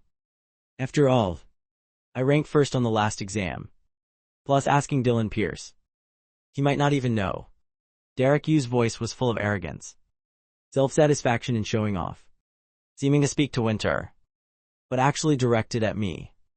Winter frowned lightly, saying softly, "Derek Yu, Dylan Pierce's physics is excellent." She really disliked the way he was butting in, but still maintained politeness. Derek Yu laughed smugly. "Winter, I'm not bragging, but I'm the only one in the entire class who can solve this problem." After saying this, he glanced at me, his face full of mockery. "He can't do it." I smiled. Love rivals truly keep coming one after another. Can't be helped, though Winter hasn't fully blossomed yet. Her demeanor already surpasses others. Senior boys. Not being able to resist is normal. But anyone who dares think about Winter is truly delusional. I looked at Derek Yu, like looking at an idiot. "So, you can solve this problem." A bunch of people acting without thinking. Just arrived and already showing off, putting others down to elevate themselves. Yesterday it was Marcus Zhang. Today it's Derek Yu again. Such childish tactics. But that's right. How deep could high school boys' understanding be? Even so, a flash of unease flickered in Derek Yu's eyes. But on the surface, he still put on a confident appearance. In reality, he still hadn't solved it. But in front of Winter, how could he admit it? The problem on the board was truly difficult. But he still believed he could solve it. Just needed more time. He'd definitely crack it. I raised my eyebrows. "You sure about that?" Derek Yu shot me a disdainful look, his eyes full of sarcasm. The world of academic geniuses. Ordinary people simply can't break into, understand. Academic genius, I laughed. No matter what, I'm someone with credentials. Don't know where this guy's confidence comes from. Winter's eyes turned cold, looking directly at him saying, "Derek Yu, you've gone too far." "Winter." Derek Yu was about to explain. I cut him off. "Since you're such an excellent student, then I'll give you a chance to show off." After saying this, I pulled my chair back and stood up, turning toward the classroom door, calling loudly, "Mr. Harrison, Derek Yu says he can solve this problem." As soon as the words left my mouth, The entire class's eyes simultaneously turned, making Derek Yu feel like sitting on pins and needles. His expression extremely ugly, gritting his teeth, asking quietly, What are you doing?" The corner of my mouth curved up, my tone casual as air. "I just told you." Creating an opportunity for the genius to shine. Derek Yu's face turned ashen. At this moment, Mr. Harrison walked into the classroom. Seeing Derek Yu sitting in the back row, he frowned. "Derek Yu, what are you doing in the back? Return to your seat immediately." "Yes, sir." Being called out in front of the whole class, Derek Yu's face burned hot, like it was on fire. "All because of me. Just you wait," he muttered under his breath, then hurried back to his seat. Seeing Derek Yu about to sit, Mr. Harrison spoke again. "Wait. Didn't you say you could solve it? Go up and solve it on the board. While you're at it, explain it to the whole class."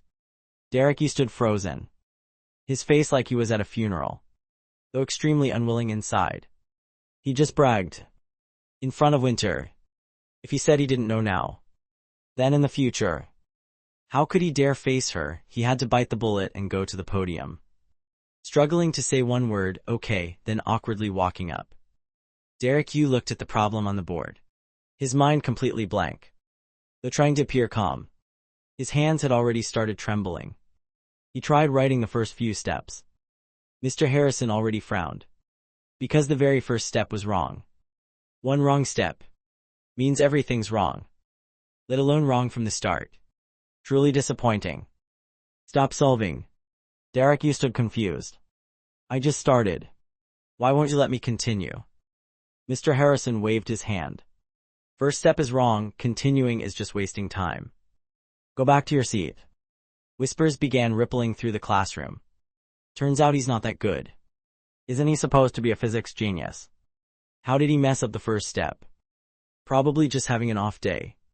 If you don't know, don't put on an act." Those words made Derek Yu's face flush crimson. His fists clenched, trembling. His eyes filled only with hatred. If it weren't for me, he wouldn't have been humiliated like this. He set down the chalk, about to leave, when his eyes lit up. I heard him. He could hurt me back too. An eye for an eye. Thinking this, the corner of his mouth curved into a cold smile. Thinking to himself, don't blame me.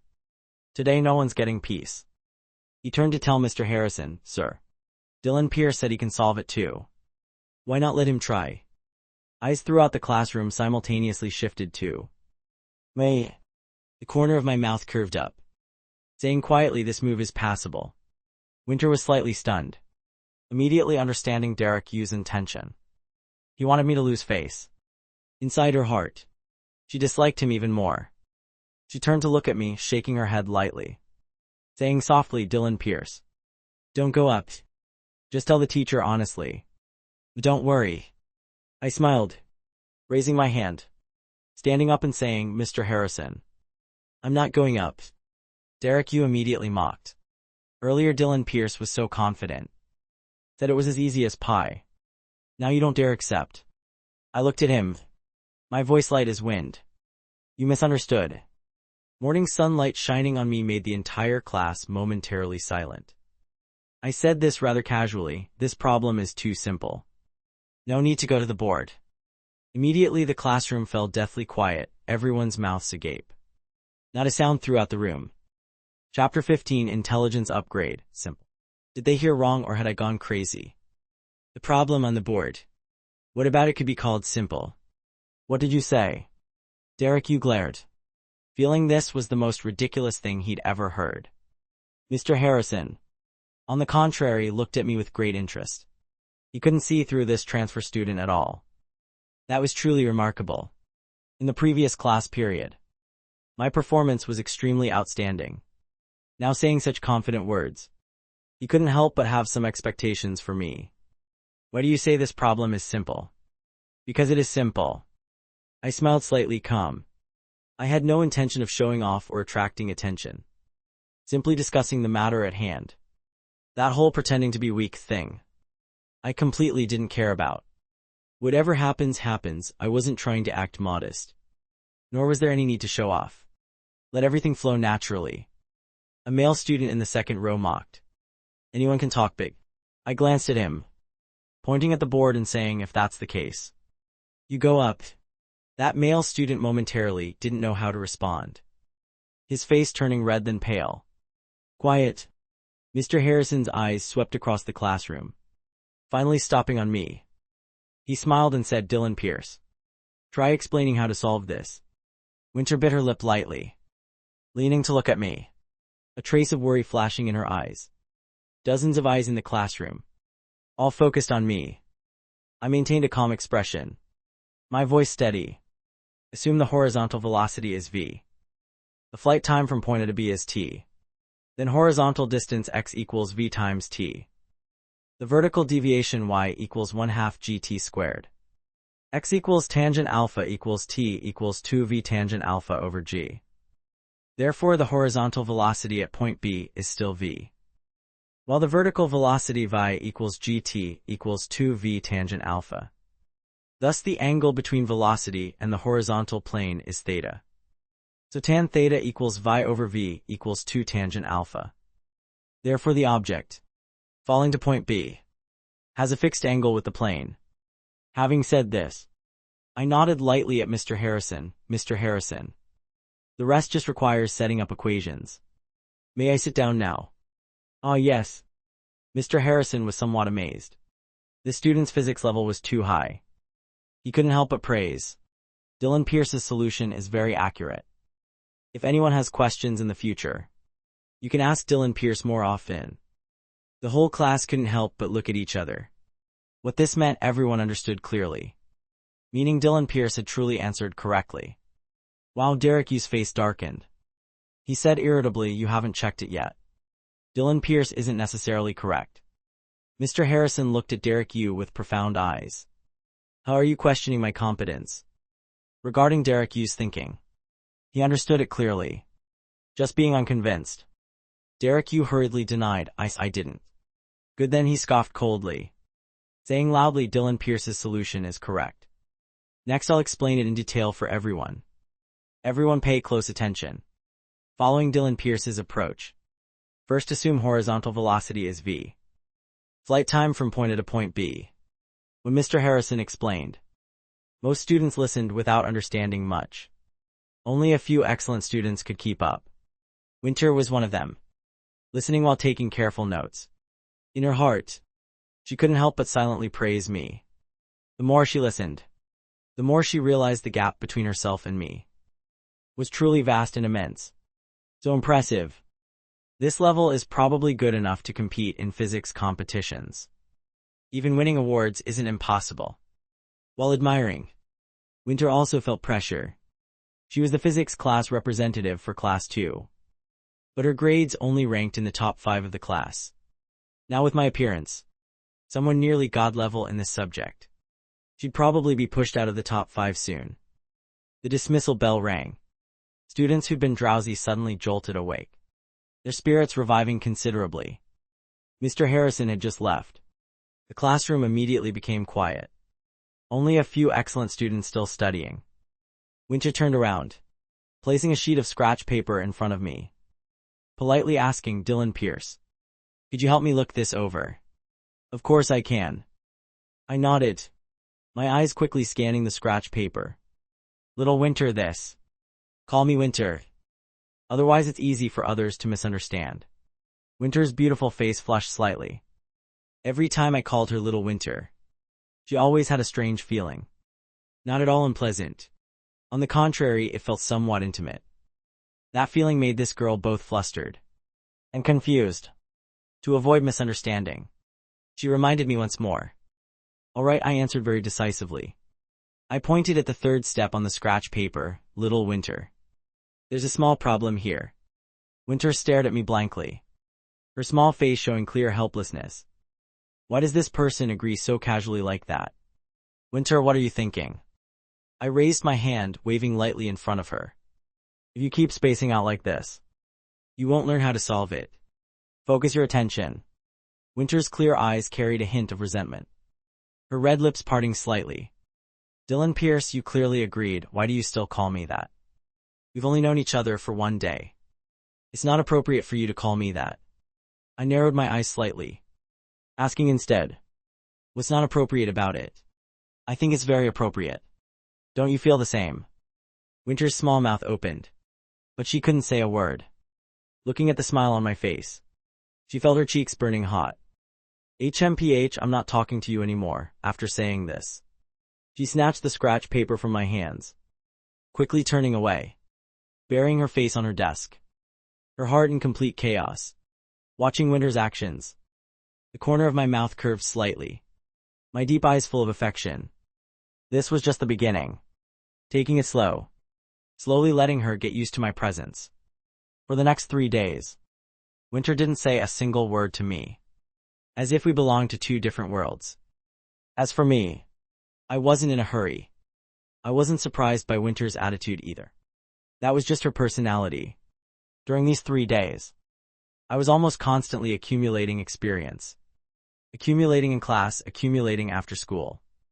Accumulating even while lying at home. Reading for 10 minutes. Experience +1. Reading another 10 minutes. Experience +1. Hearing the page-by-page reading rewards echoing in my head. Reading experience accumulated. I couldn't help but feel puzzled. When I finished reading a book at home, reading experience was +5. Now reading page by page only gave +1. What was going on? Could the system be glitching? System. Why is page by page reading experience high or low? It depends on the value of the book. So that's how it works. I looked at the physics workbook in my hands. Couldn't help but pout. Had I known earlier, I wouldn't have bought workbooks. What a waste of emotion.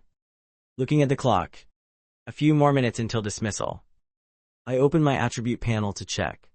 Subject Dylan Pierce, Knowledge Level 3 2000. Intelligence Level 1 2150. Martial Arts Level 1 10 100. Medicine Level 1 0 100. Merit Points 0. Experience 142. Looking at this experience value, I smiled with satisfaction. This was the result of the past 3 days. Only now I was in a bit of a dilemma. Which ability should I upgrade first? Intelligence seemed very good. Martial arts was also fine. Medicine was decent too. Thinking back and forth, I still couldn't decide. My eyes stopped on merit points. Actually, I'd wanted to ask what merit points were for a long time. Just been too busy accumulating experience to ask. Now was the perfect time. Might as well ask clearly. System, what are these merit points? And how do I get them? The system's sweet voice rang out again. Merit points function is temporarily unavailable. Please wait. I asked. When will it open? Or what conditions are needed to open it? Fortunately, in my past life when I was in school, I'd read quite a few web novels of this type. For this kind of golden finger system, I wasn't unfamiliar. To open the merit points function, the subject needs to raise all skills to level 3 or above. At that time, the system will automatically upgrade. After upgrading, the merit points function will open. After hearing the explanation, I nodded lightly.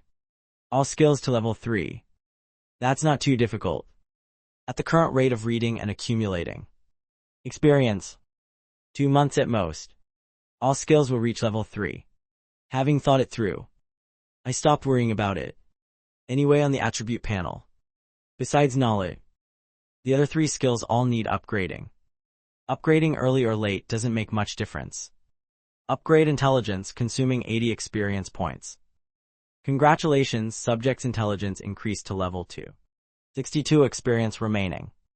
At the same time, the system's voice rang out. In my head appeared a wonderful sensation, like a cool, clear stream flowing through my mind. My thinking became much clearer. So this is what level 2 intelligence is like. Not bad. At the podium, Teacher Ms. Yang's eyes lit up. Setting down her textbook. Dylan Pierce, you tell me. What's the answer to the reading comprehension on the board? Immediately all eyes focused on me. As for me, I completely hadn't noticed. At this moment, I was still immersed in the feeling of intelligence upgrading. I propped one hand under my chin, my eyes looking out the window, casually spacing out. A few soft laughs rippled through the classroom. He's done for, he's really finished. daring to space out during the homeroom teacher's class. That's bold, all I can say is I'm impressed. Good luck to you. Winter lightly kicked behind me with her foot, leaving no trace. She reminded me softly without turning her head. Dylan Pierce, the homeroom teacher, is calling you. She didn't know why she did that either. It was completely instinctive. But just after doing it, she immediately regretted it. Because of the form of address issue. These past 3 days she'd deliberately not talked to me. Now having just taken the initiative to call me. All her efforts were essentially meaningless. Thinking this, the girl lowered her head in frustration, feeling somewhat discouraged.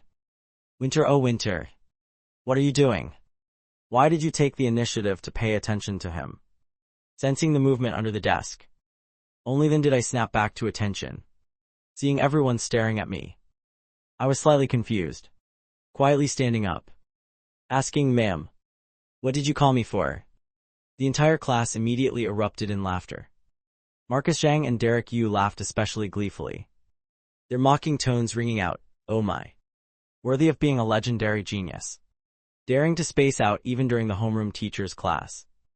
Really looks down on everyone. That's right, does Dylan Pierce think the homeroom teacher isn't qualified to teach you? Both of you be quiet," Ms. Yang said coldly. She glanced at Marcus Zhang and Derek Yu. The smiles on both their faces immediately vanished, obediently shutting their mouths.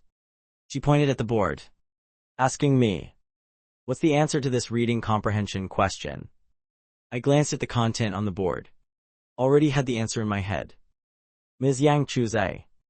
Notice sets me off T-boys and the filed war hosting. Ms. Yang was extremely amazed and sighed. Never expected the answer to be correct. Chapter 16, Dylan Pierce's Compromise. Just now I truly have been spacing out, completely not paying attention to the lesson. Moreover, the reading comprehension on the board was a difficult question she'd stayed up late thinking of. All 4 answers had very high deceptive qualities. Yet I'd only looked once and chosen the correct answer. Was it coincidence or definitely coincidence? Ms. Yang coughed lightly, opening her mouth to ask, "Dylan Pierce, why did you choose A?" She truly wanted to hear my explanation. "Very simple," I said calmly. "Based on synthesizing the previous content. The answer is A." The whole class, isn't this stating the obvious? The corner of Ms. Yang's mouth twitched twice, helplessly waving her hand. "Fine, sit down. Spacing out is acceptable, but don't affect others, understand?" Yes, I nodded and sat down, continuing to prop my chin while looking out the window. This scene left the entire class speechless, not even knowing what to say anymore. The homeroom teacher was famously strict, yet she was allowing a student to space out in class. Has this world gone wrong? Ms. Yang cleared her throat. Dylan Pierce's answer is correct. I'll explain why we choose A. Look up here. The dismissal bell rang. Winter turned to look at me, her eyes somewhat evasive, saying softly, "Earlier when I reminded you, it was just out of classmate courtesy. Don't overthink it." After saying this, her face flushed slightly. Even she didn't believe this reason.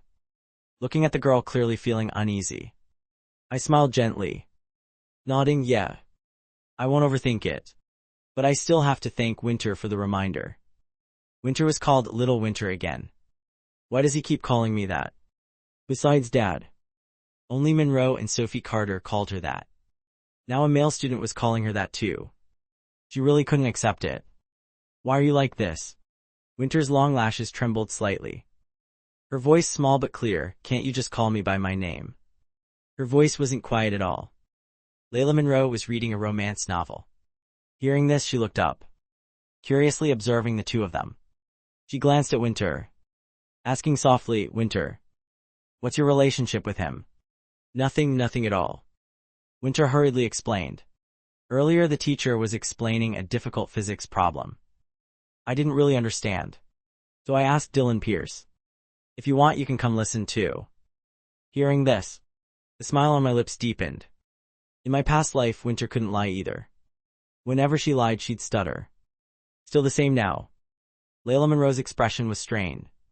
Pouting slightly, "Winter, even though I read novels during class, you can't treat me like an idiot." Just now was clearly English class. Ms. Yang doesn't teach physics, so how could she explain physics? Winter's eyes widened. Her face immediately flushed crimson. I'm in the physics class before that. You probably misunderstood. Fine, Layla Monroe didn't press further. She lowered her head again to read the novel on her desk. Seeing her desk mate not asking more, Winter finally breathed a sigh of relief.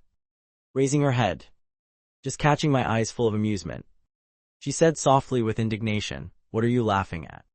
Her adorable appearance right now. Like a white rabbit pretending to be fierce, without a trace of threatening aura. The corner of my mouth curved up slightly, saying, "Calling you Winter like this is okay, right?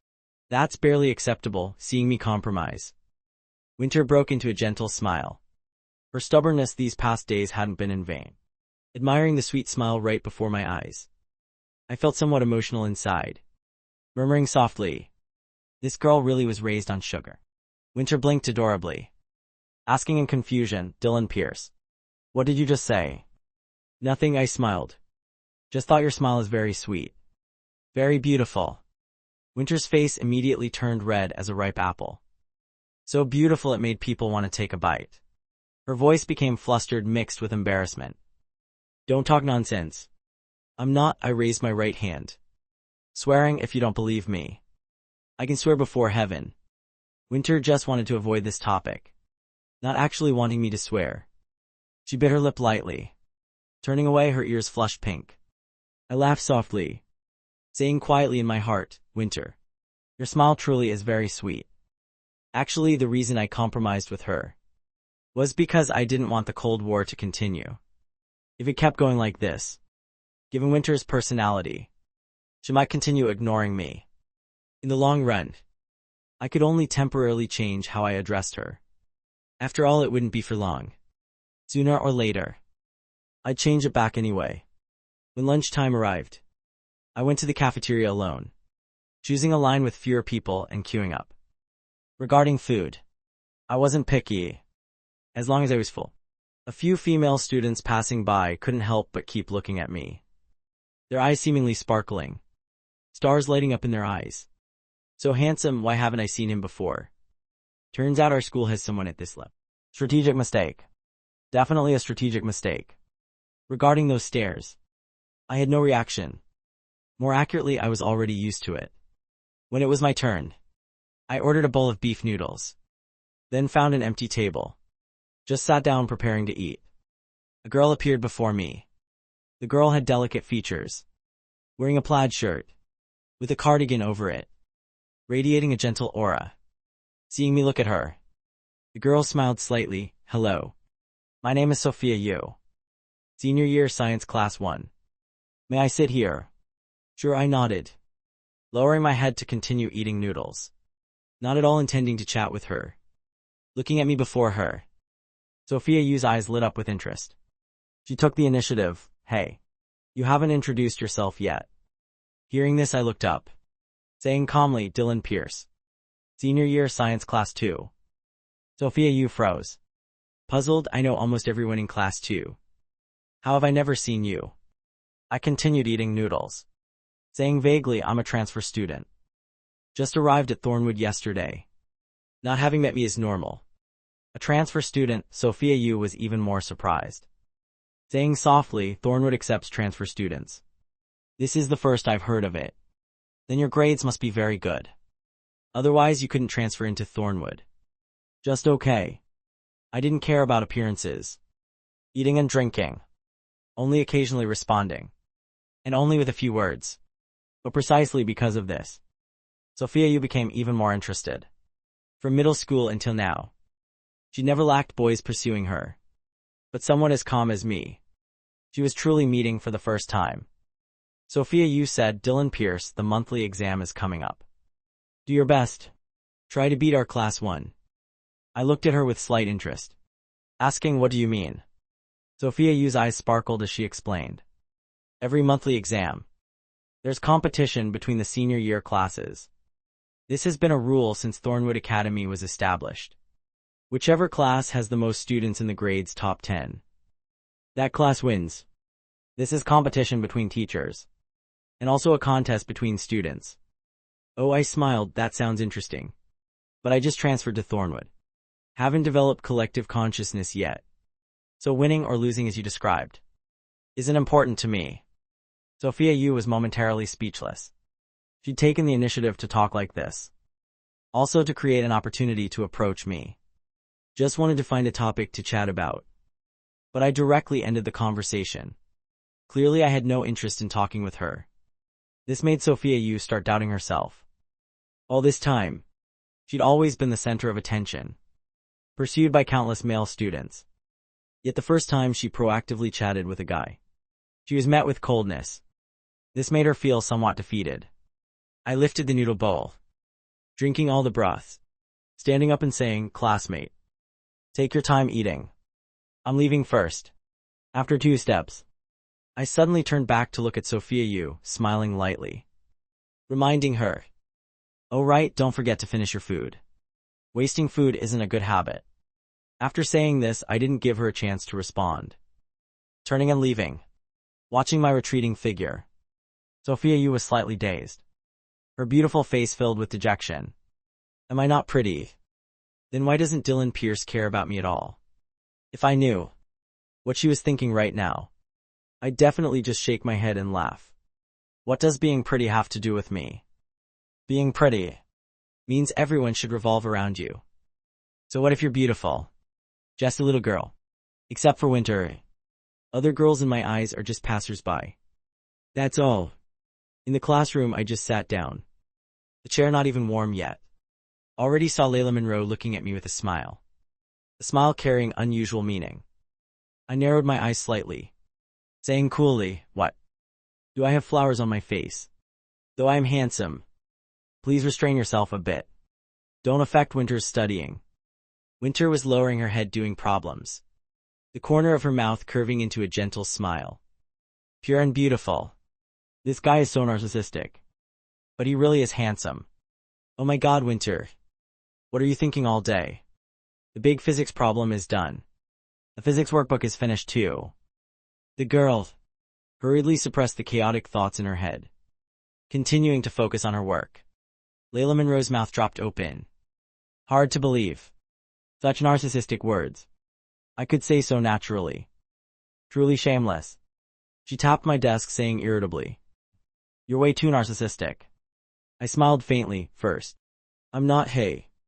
I'm Dylan Pierce. Second, please lower your voice. Don't you see your desk mate is doing problems? You'll affect her studying like this. As a desk mate, if you can't help Winter with studying, at least don't drag her down. From start to finish. My tone remained very calm, without any emotional fluctuation. Okay, I'm done talking. Do you have anything else to say? Go ahead, Layla Monroe. What else could she say? Moreover, when did she become useless? Wait, it seems actually true. No way. Definitely not. Layla Monroe hurriedly denied that terrifying thought, just about to open her mouth to argue back. Someone grabbed her hand. Winter set down her pen, smiling and saying, "Monroe, don't listen to Dylan Pierce's nonsense. Being desk mates with you makes me very happy." After saying this, she glanced at me lightly, her eyes clear as autumn water, flashing with an indescribable meaning. Her silky black hair falling over her shoulders and back, adding to her gentle, soft appearance. The dimples on her cheeks made her smile even more captivating. Light flickered in my eyes. So beautiful. Chapter 17, First Pot of Gold. Sensing my gaze, Winter's face flushed slightly. Embarrassed, she sat up straight, continuing her work. Layla Monroe winked at me smugly. Did you hear that? Winter's happy sitting next to me. Please don't try to divide us here. I smiled lightly. There's no dividing. Just stating facts. If she could. Layla Monroe really wanted to take a needle. And so my mouth shut. So sharp-tongued. She tapped my desk again. At lunch today, I think I saw you eating with Sophia Yu. Do you like her? She didn't give me a chance to explain. Continuing immediately, this is understandable though. Sophia Yu is ranked #1 campus beauty. What guy wouldn't like her? But I still quite admire you. Just a few days at school, and you've already approached a great beauty like Sophia Yu. That face of yours wasn't wasted. Winter was doing problems. Her eyes couldn't help but darken. Her mood immediately soured. This feeling was hard to describe. Just knew it was very uncomfortable. She laughed at herself. Who Dylan Pierce eats with. What does it have to do with me? Thinking this, she pushed down all those chaotic thoughts. Focusing on the workbook before her. Only studying. Only this way wouldn't waste her youth. I shook my head. You're overthinking. Seniors aren't allowed to date besides. I think Sophia Yu is just average. Can't compare to Winter at all. Don't you think so? Yes, I've always thought so. Layla Monroe, like finding a kindred spirit, said excitedly. I've always felt Winter is much prettier. Whether face or temperament. Or personality. In every aspect. Better than that Sophia Yu. Plus, most importantly, Sophia Yu is completely flat. But in that aspect, Winter crushes her. Yet she's still ranked first on the beauty list. Ridiculous, at this point. She couldn't help but sigh. I don't know what Winter eats. That area is truly shocking. Winter really couldn't take it anymore. Her face cold, snapping. Stop. Getting more and more ridiculous. Layla Monroe immediately obediently shut her mouth. She understood Winter's personality too well. Just after saying it, she already regretted it. But the words were already out. Winter, I was wrong. Winter pulled out an English test from her desk, saying coldly, do this test. If you don't score above 80, don't even think about reading novels this week. After saying this, she grabbed the novel in front of Layla Monroe, putting it straight into her desk. Her small pretty face full of seriousness. Layla Monroe wanted to protest, but facing Winter's eyes immediately softened, obediently taking the test, lowering her head to work with a pained expression. I looked at Winter's back with interest. I'd experienced her abilities before. In my past life, due to an accidental moment, I'd seen the magnificent scenery belonging to Winter, though only for a few seconds. It was deeply engraved in my heart. I very much agreed with what Layla Monroe just said. She really was like big marshmallows. Time passed. I'd been at Thornwood for 6 days. After school in the afternoon, I immediately rushed home, going straight to my room, opening the computer. While it was booting up, I checked the time, 5:49 p.m. Still time. In my past life, I remembered very clearly. Around March 2010, the stock called Jade Tech skyrocketed. 6 consecutive days hitting daily limits, attracting countless investors pouring money in. But after just one glorious week, on the 7th day when trading opened, Jade Tech's chart plummeted vertically. In just a few hours, it completely collapsed, causing countless people to lose everything. At that time, people finally remembered a saying. Stock market has risks. Investment requires caution. But when they understood this, it was too late. There's no regret medicine in this world. And today was Jade Tech's last daily limit day. Though not yet closing time, I remembered very clearly. Its peak price was the 6th day.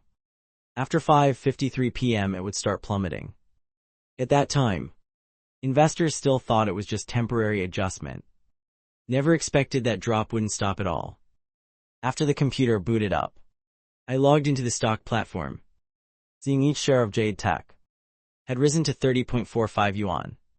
Without hesitation, I sold all 10,000 shares in my hands. Having done everything, the corner of my mouth curved slightly. 6 days ago when I bought Jade Tech, each share cost 4.97 yuan. Sold at 29.45 yuan. Each share profited 25.48 yuan. 10,000 shares total profit of 254,800 yuan. This was my first pot of gold after being reborn. Lawrence and I had bet that within a week, I'd turn 10,000 yuan into 50,000 yuan. Originally my money could only buy 2,000 shares. But Lawrence out of curiosity bought 8,000 shares along. 40,000 yuan to him was nothing. Just considered it playing around. For such a request, I naturally wouldn't refuse. Excluding Lawrence's principal, I could receive about 61,000 yuan. Profit of 51,000 yuan. I won the bet. This also meant Lawrence had to lend me 2 million. I was preparing to use this 2 million as capital. According to my memory, Next month there would be a once-in-a-millennium opportunity. Precisely because of this opportunity, I went to borrow money. This kind of opportunity might not come once in several years. In my past life at this time I was still in school. Back then I hadn't studied stocks yet. But in this life, when there's an opportunity, naturally I had to seize it and earn as much as possible. No one ever thinks they have too much of this. At dinner time, Lawrence proactively asked about the stocks. Pierce, the stocks you bought a few days ago, how are they now? I sold them. I set down my bowl and chopsticks, taking the bank card and placing it before Lawrence, saying calmly, right now, there's a total of 300,450 yuan in the card, minus the principal of 49,700 yuan. 6 days net profit of 254,800 yuan. With this result, are you satisfied, Dad? A buzzing sound rang in Lawrence's head, his eyes widening. The number left him incoherent. Pierce, you're not joking with Dad, are you? 6 days. 50,000 to 300,000. 500% profit. This level of return made Lawrence hard to believe. So many veterans still lose miserably in the market. Yet I, a high school senior, in 6 days earned 250,000. All of it felt like a dream to him. Of course it's real. I placed the card in Lawrence's hand. Dad, if you don't believe it, you can go to an ATM to check. Do you think I'd say something that would burst with one poke? Lawrence just stared at me blankly, nearly a minute before reacting, without saying another word, grabbing his coat and rushing out. I finished eating, cleaned up, then returned to my room. From the pile of books by my bed, I randomly picked one, reading intently. These books were all bought from a stall downstairs. 10 yuan each. Incredibly cheap. So, I bought nearly 100 books. After all, gaining experience was the priority. Currently had 88 experience points. Just 12 more points would be enough for 100 to upgrade. Martial arts, honestly, I was very much looking forward to it. Didn't know what level 2 martial arts would change. Chapter 18, Martial Arts Upgrade, read for 10 minutes. Experience +1, read for 10 minutes. Experience +1, half an hour later. I heard the door opening. Setting the book down, I walked out. Just stepped out when Lawrence hugged me tightly, his face slightly flushed, excitedly saying, Pierce, how did you do this? Less than a week. 500% profit. Truly terrifying. As a businessman, Lawrence knew clearly how difficult business was nowadays. 50% profit was already high. 100% profit was super profit. As for 500%, before, didn't dare think about it. Not that he didn't want to think, but didn't dare think. Today, witnessing it with his own eyes. Truly shocking. Most importantly, I only used 6 days. The profit cycle was too fast. Hard for people to believe. Such a fast cycle. 500% profit. Even faster than robbing a bank. Seeing Lawrence excited, I smiled faintly, explaining, Dad, I just seized the right opportunity. This kind of opportunity isn't common. As you said, making a little money is easy. But wanting to get rich from stocks is extremely difficult. Lawrence released me, his face full of amazement. I was unusually calm. Much calmer than ordinary people. A high school senior, making 250,000 in 6 days. Anyone else would have been over the moon. Yet I remained composed, even bringing up what the risks in the stock market were. Was this really a 17-year-old? Too calm. Lawrence adjusted his emotions, saying seriously, Pierce, though you won the bet, Dad can't give you the money right away, unless you agree to one thing. After saying this, he felt somewhat embarrassed. A man over 40 playing tricks with a kid. Really embarrassing.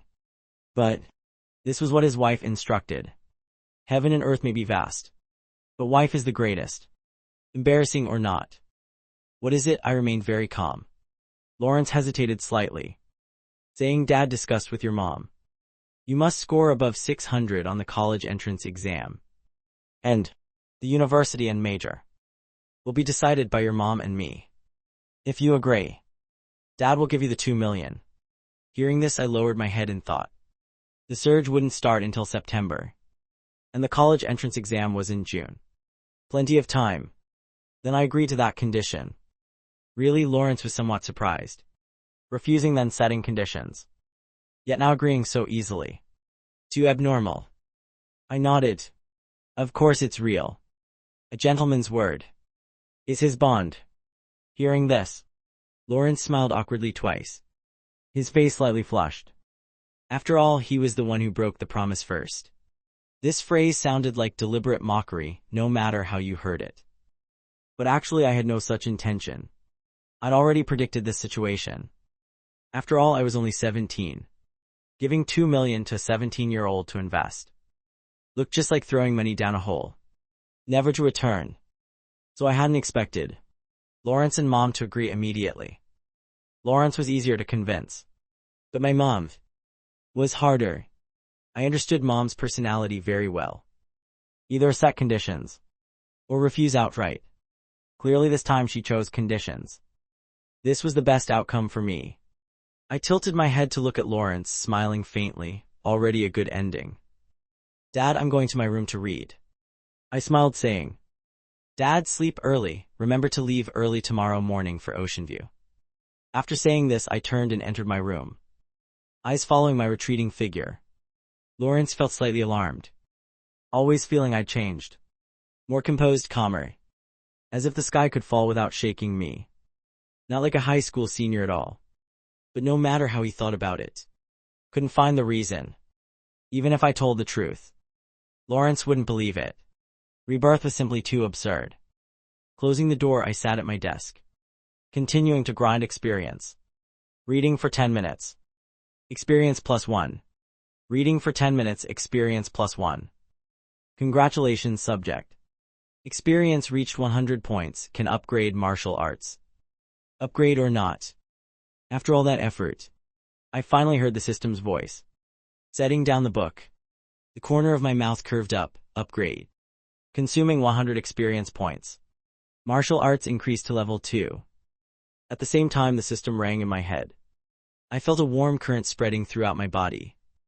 The energy circulating through my entire body. An unprecedented comfortable feeling. Made me unconsciously exhale softly. The sensation came quickly. And disappeared quickly too. Less than 10 seconds before fading. I slowly opened my eyes. My gaze deeper than before. Carrying a hint of mystery. I took off my shirt. Walking to the mirror. Observing my body in the reflection. Overall no major changes. Just some slight differences. Muscle definition clearer. Skin a bit fairer. I clenched my fist. Strength seemed to have increased considerably. Honestly a bit disappointing. I thought upgrading martial arts would turn me into a master. But it seems just enhance physical constitution. After the brief disappointment, I opened the attribute panel. Subject Dylan Pierce, knowledge level 3 0 2000. Intelligence level 2 0 500. Martial arts level 2 0 500. Medicine level 1 0 100. Merit points 0. Experience 0, not bad. Believe that soon. All 4 categories will reach level 3. Then merit points will unlock. I had a vague feeling. Merit points might bring me a surprise. I looked up at the clock, continuing to pick up the book to grind experience. This was my rhythm of life. Reading until midnight. Every day the same. 7:10 a.m. I was woken by the alarm. Washing my face and brushing teeth. Walking out. I saw breakfast and a note on the table. Pierce, Dad's return to Ocean View. In the capital, work hard at your studies. The bank card is on your desk. Remember our promise. Dad has the $2 million ready. Whether you can get it depends on you. I set down the note. The corner of my mouth lifting slightly. 600 points on the college entrance exam. For me was just a matter of showing up. After finishing breakfast, I leisurely walked to school. Living close was truly convenient. Just sat down for a moment. Already saw Winter rushing into the classroom. Simple sweater. Jeans. White sneakers. All worn with her unique aura. Because her figure was too outstanding. Her clothing style was always very modest. Even so, Wherever she went, still attracted every gaze. Beauty was also a kind of trouble. I said with a smile. Why the rush? There's still time before class. Winter. The second hand on the wall clock had jumped to 7:57. Still a while before class starts. She was taking out books, while saying helplessly, Hey, there's only 3 minutes left. If I don't run fast, I'll be late. Late is just late. The corner of my mouth curved slightly. Being late for class isn't a big deal. Running so fast, what if you fall? Winter paused. Her small face immediately covered with a light blush. This seemed to make sense. But for her, being late for school. 3 years of high school. She'd never been late once. For her, being late was no different than the sky falling. Yet from my mouth, it became nothing at all. Oh, Layla Monroe turned and winked at me. Lowering her voice, nice. This is starting to care about little Winter, right? Based on her experience reading romance novels, she was certain I had feelings for Winter. Winter's movements paused a beat, her eyes full of helplessness. Glancing at Layla Monroe, saying very clearly and firmly, Don't talk nonsense. Layla Monroe pretended to be confused, scratching her head. I didn't say anything. I said nothing at all. I nodded. Winter turned to look at me, her face full of confusion. What does this mean? Layla Monroe lightly tapped Winter's shoulder, winking continuously, whispering, Little Winter. He just admitted it himself. Definitely likes you. Why not consider it? Winter's face flushed crimson. So angry she glared at Layla Monroe. You're still talking. Believe it or not, I'll tape your mouth shut right now. The class bell rang, cutting off the commotion between the two girls. Ms. Yang walked into the classroom, clapping her hands. Everyone, next week is the monthly exam. This is the last monthly exam of senior. Next will be the citywide mock exam. So everyone must perform seriously. I've discussed with the other teachers. No lessons today. We're starting exams, Chapter 19, English exam. Most students, hearing the word exam, immediately looked dejected. Exams were no different than asking for their lives. Ms. Yang's face turned cold. What's with the attitude? Isn't this to help you all get familiar with the upcoming pace? I'm giving you 10 minutes. Clear everything off your desks. I don't want to see anything unrelated to the exam. Everyone immediately cleared their materials, stacking them at the back of the classroom. I was fine. Just a few books. But Winter's were countless. Like an entire mountain of workbooks. Practice tests, mock exams of all kinds. Why so many? After finishing cleaning up, Winter tilted her head, puzzled, making a soft huh sound. Her adorable expression made people can't help but look again, attracting quite a few male students' sneaking glances. Layla Monroe beside her, adding fuel to the fire. Of course there are many. Every time we go to the bookstore. Have you ever stood still? Winter knew this was true, so didn't argue. The stack of books over 1/2 meter high. She'd planned to carry in one go. Tried several times but couldn't lift them. Her 2 small hands couldn't hold them all. Many male students' eyes lit up, thinking to themselves, the opportunity has come. Normally they had no chance to talk to Winter, especially Marcus Zhang and Derek Yu. Without saying a word, both stood up and walked over.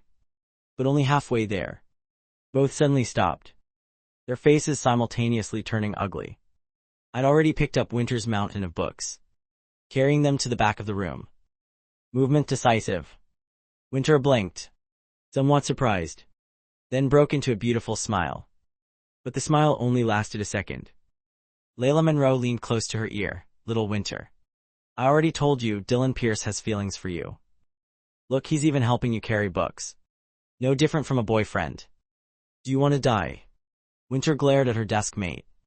Her small face flushed red, saying softly, Next time don't joke like that. Not funny at all.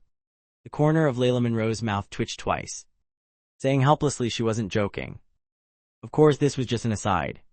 When the test papers were distributed, many students immediately frowned. What kind of questions are these? Who made this test? Has the difficulty increased this much? At the podium, Ms. Yang clearly saw everyone's reactions, the corner of her mouth lifting slightly, telling everyone honestly, though today is just a quiz, the difficulty of these tests is very high. Each subject was prepared by teachers spending days and nights on it. The purpose is to prepare well for next week's monthly exam. Starting tomorrow, everyone will be divided into study pairs. 2 people in the same group will sit next to each other, supporting each other's learning, and to give everyone more motivation. The subject teachers and I have discussed. Whoever gets the highest total score today will freely choose their study partner. Of course, the condition is the other party agrees. Alright, no more talking. The English exam begins. As Ms. Yang's voice rang out, quite a few students' thoughts began stirring. Many male students unconsciously looked toward Winter, their eyes lighting up with passion. If they could be in a group with Winter. Just thinking about it was exciting. Especially Derek Yu. His grades always ranked in the class's top 3. This grouping in his eyes was like it was specially prepared for him. As for his arch-rival Marcus Zhang, he didn't take him seriously at all. An athlete, what could he compare with? Derek Yu's gaze became extremely serious. This time he absolutely had to take first place. Winter glanced at Layla Monroe, whispering a reminder to do the test seriously. Layla Monroe nodded miserably. She understood her own abilities clearly. First place was impossible, so whether she could continue as desk mates still depended on Winter. As long as Winter performed normally well, she had a great chance of winning first place. The corner of my mouth curved up, a casual smile appearing in my eyes. If that's the case, then I'll take first place. Rustle in the early morning light mingled with the sound of writing, making people feel unusually comfortable. Looking at the test before me, my brain operated extremely fast. Knowledge continuously surfacing, my thinking beginning to filter, finally providing the most accurate answer. Speed incredibly shocking, especially the multiple choice section. Almost every 3-4 seconds I'd selected the correct answer. The exam time was 90 minutes. I only used less than 20 minutes to complete everything. I spent another 3-4 minutes checking, silently admiring the system inside. Those books I read before seemed just for experience, but actually were truly for experience. But while gaining experience, the knowledge in the books was also deeply engraved in my memory. So as soon as I saw a question, similar problems and answers automatically appeared in my head, like I was running a cheat program. No, the system was inherently a cheat. Ms. Yang walked around the classroom, coming beside me, seeing me spacing out. She frowned, reminding softly, "Dylan Pierce, focus on your test. Spacing out in class is one thing, but spacing out during an exam too." Honestly, she had high expectations for me. From the principal she'd learned, I scored perfectly on English in the entrance exam. This was a rare gem. Yet these past days, she discovered I was always unfocused in class, even during exams like this, making her extremely disappointed. "Really don't know what to do with you." I leaned over, my lips moving slightly. "Ma'am, I'm finished." Ms. Yang froze, her eyes falling on my test paper, then looking at the clock, her expression darkening slightly. "Only half an hour into the exam. You're already done. Are you joking?" This test was painstakingly prepared by me. I won't say absolutely, but the difficulty is no less than mock exam 3. Finished in 30 minutes. You must be teasing me. Bang, this sound attracted the entire class's attention, especially Winter. She was concentrating on her test. Suddenly a noise rang out behind her, making her jump and drop her pen. Ms. Yang said coldly, "Half an hour to finish. You really think you're a genius? Can't you be serious for once?" I glanced at her very calmly, bending down to pick up the pen and hand it to Winter, saying reassuringly, "You weren't startled, were you?" And no. Winter's small lips parted slightly, her face immediately flushing crimson. Ms. Yang was momentarily flustered. Was she or what? About to get angry. My test paper appeared in her hands. I smiled slightly. "You haven't even looked yet but already deny my efforts. That's not quite fair." Facing my confident gaze, the anger in Ms. Yang's heart dissipated. Even she didn't know why. She turned around, her sharp, cold gaze sweeping across the classroom. "What are you looking at? Focus on your exams." The entire class didn't dare breathe loudly. hurriedly lowering their heads to work. She took my paper to the podium, grabbing a red pen, beginning to grade. Half an hour. She wanted to see how many points I could get. Chapter 20 Error. Correct, correct. Correct in less than 3 minutes. She'd finished grading my paper, her entire being like turning to stone. My answers weren't just accurate, but even the reading comprehension responses were accurate to an almost abnormal degree. She even felt that she herself couldn't answer so precisely. This was a test completed in half an hour. My God, where on earth did the principal find this kind of genius student? Abnormally excessive. Sitting below, I clearly saw all of Ms. Yang's expressions, the corner of my mouth curving into a faint smile. Now she probably believes it. According to the system's explanation, Level 3 knowledge was equivalent to an excellent graduate from Tsinghua University. Moreover, across all subjects. No weak subjects. Tsinghua University was the nation's #1 school, each year only admitting about 500 students. Without exaggeration, if you could get into Tsinghua University, you couldn't be called ordinary, but had to be called extraordinary. A clean collective of all academic geniuses. The abilities of excellent students there could be imagined.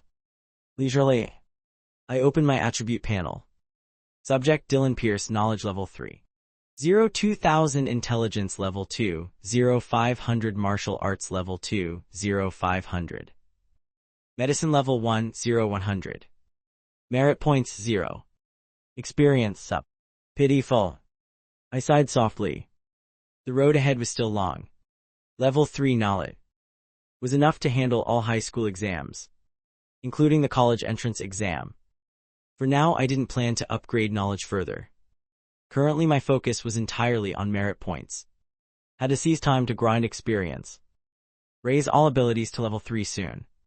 To find out what merit points were actually for. Over the past 2 days, I especially valued intelligence. Since raising intelligence to level 2, I discovered thinking speed increased dramatically. Reading speed also much faster than before. Difficult knowledge. Just needed one glance to understand 70 to 80%. Like this English test. If intelligence hadn't reached level 2, even though knowledge was already level 3, to finish everything would have taken at least a full 45-minute class period. But after intelligence reached level 2, thinking became completely smooth. Knowledge automatically connected in my head, then quickly filtered to provide the most accurate answer. Precisely because of this, I could complete the test in just over 20 minutes. I already had a preliminary plan. After raising all abilities to level 3, unlocking merit points, I'd pour all experience into raising intelligence. Such an overpowered ability. How could I not use it to dominate exams? The exam time still had a lot left. I began calculating, using the excuse of going to the bathroom. I quietly went to Thornwood's library. Entering the library, looking at the abundant collection of books before me, I couldn't help but sigh. Worthy of being Thornwood. Just a high school. Yet its library was no different from a university's. A school like this probably couldn't find a second one in the whole country. But this was conveniently beneficial for me. The books before me were all tools for grinding experience. Without thinking further. Just read first. I was too lazy to choose books. Casually picking one from the bookshelf. Sitting down on the floor by the shelf, beginning to read. Page turning speed extremely fast. Almost only needing 10+ seconds to finish reading a page of content. Time passed minute by minute. I was completely immersed in the sea of books. Or more accurately, immersed in the joy of grinding experience. Reading for 10 minutes. Experience +1. Reading for 10 minutes. Experience +1. Cao Zhang sat at the library management desk. From his angle, he could just see me among the bookshelves. He was somewhat puzzled, wondering which class this student was from. Didn't need to attend class. But he wasn't a teacher. Just a library staff member. Didn't want to meddle in others' business. Withdrawing his gaze, Cao Zhang picked up the Romance of the Three Kingdoms before him, continuing to read with fascination. Compared to me, his reading speed was slow enough to be called snail-paced. One page took 5 or 6 minutes before turning to the next. Without realizing it, it was already 11:30 a.m. Beep beep. The phone alarm rang out, interrupting my reading. Oh, it's already 11:30. Time to eat, time to eat. Cao Zhang carefully put away his book and left. Looking up, he saw me still reading, with 3 or 4 books placed beside me. He walked over. Hey student, why are you still here? Don't you need to go to class? No need, my class is taking exams. I already submitted my paper. I didn't look up, just answered briefly, my eyes still staring intently at the book, as if nothing could make me stop reading. Oh, alright then. Cao Zhang didn't think much of it. Then keep reading. I'm going to eat first, need me to bring back a portion for you. Eat, Wait, hold on. I heard the words eat food. My heart immediately jolted. Hurriedly looking up at the wall clock, 11:33. Oh no, only focused on reading. I completely forgot about time. Without realizing, over 2 hours had passed. This morning there was still the Chinese exam. Grinding experience seemed to have gone overboard. Papers due at 12 o'clock.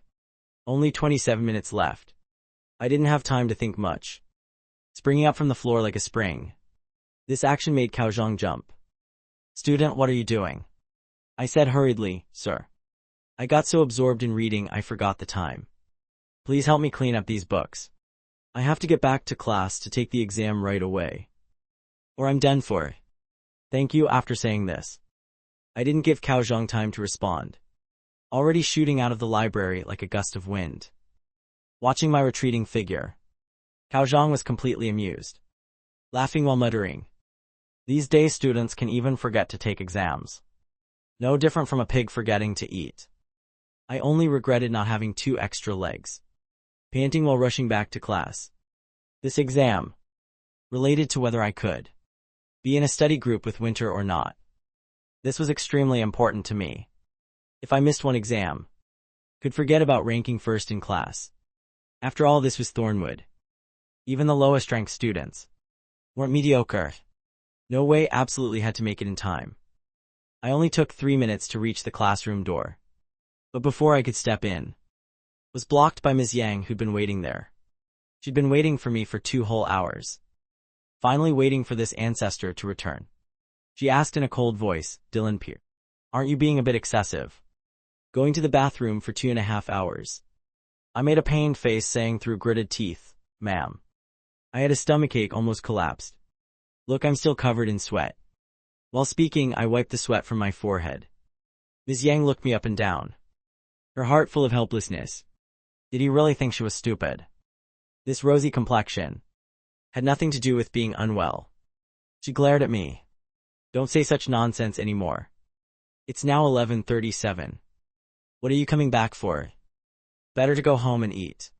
I smiled awkwardly. Ma'am, adults don't hold grudges against children. I guarantee it won't happen again. Please let me take the exam, okay? No way, Ms. Yang scoffed, pointing at her watch. Only 13 minutes left.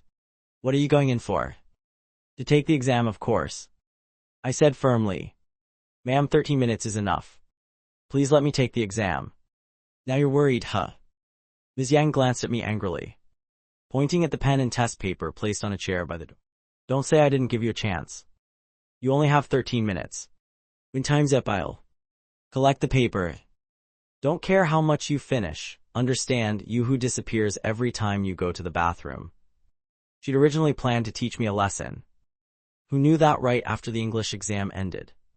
She'd been standing outside waiting, just to catch me. I nodded, thank you, ma'am. Without another word, I squatted by the chair, grabbing the pen and starting the exam. Quite a few students in class saw this scene. Marcus Zhang's face clearly showed Schadenfreude. He felt extremely pleased.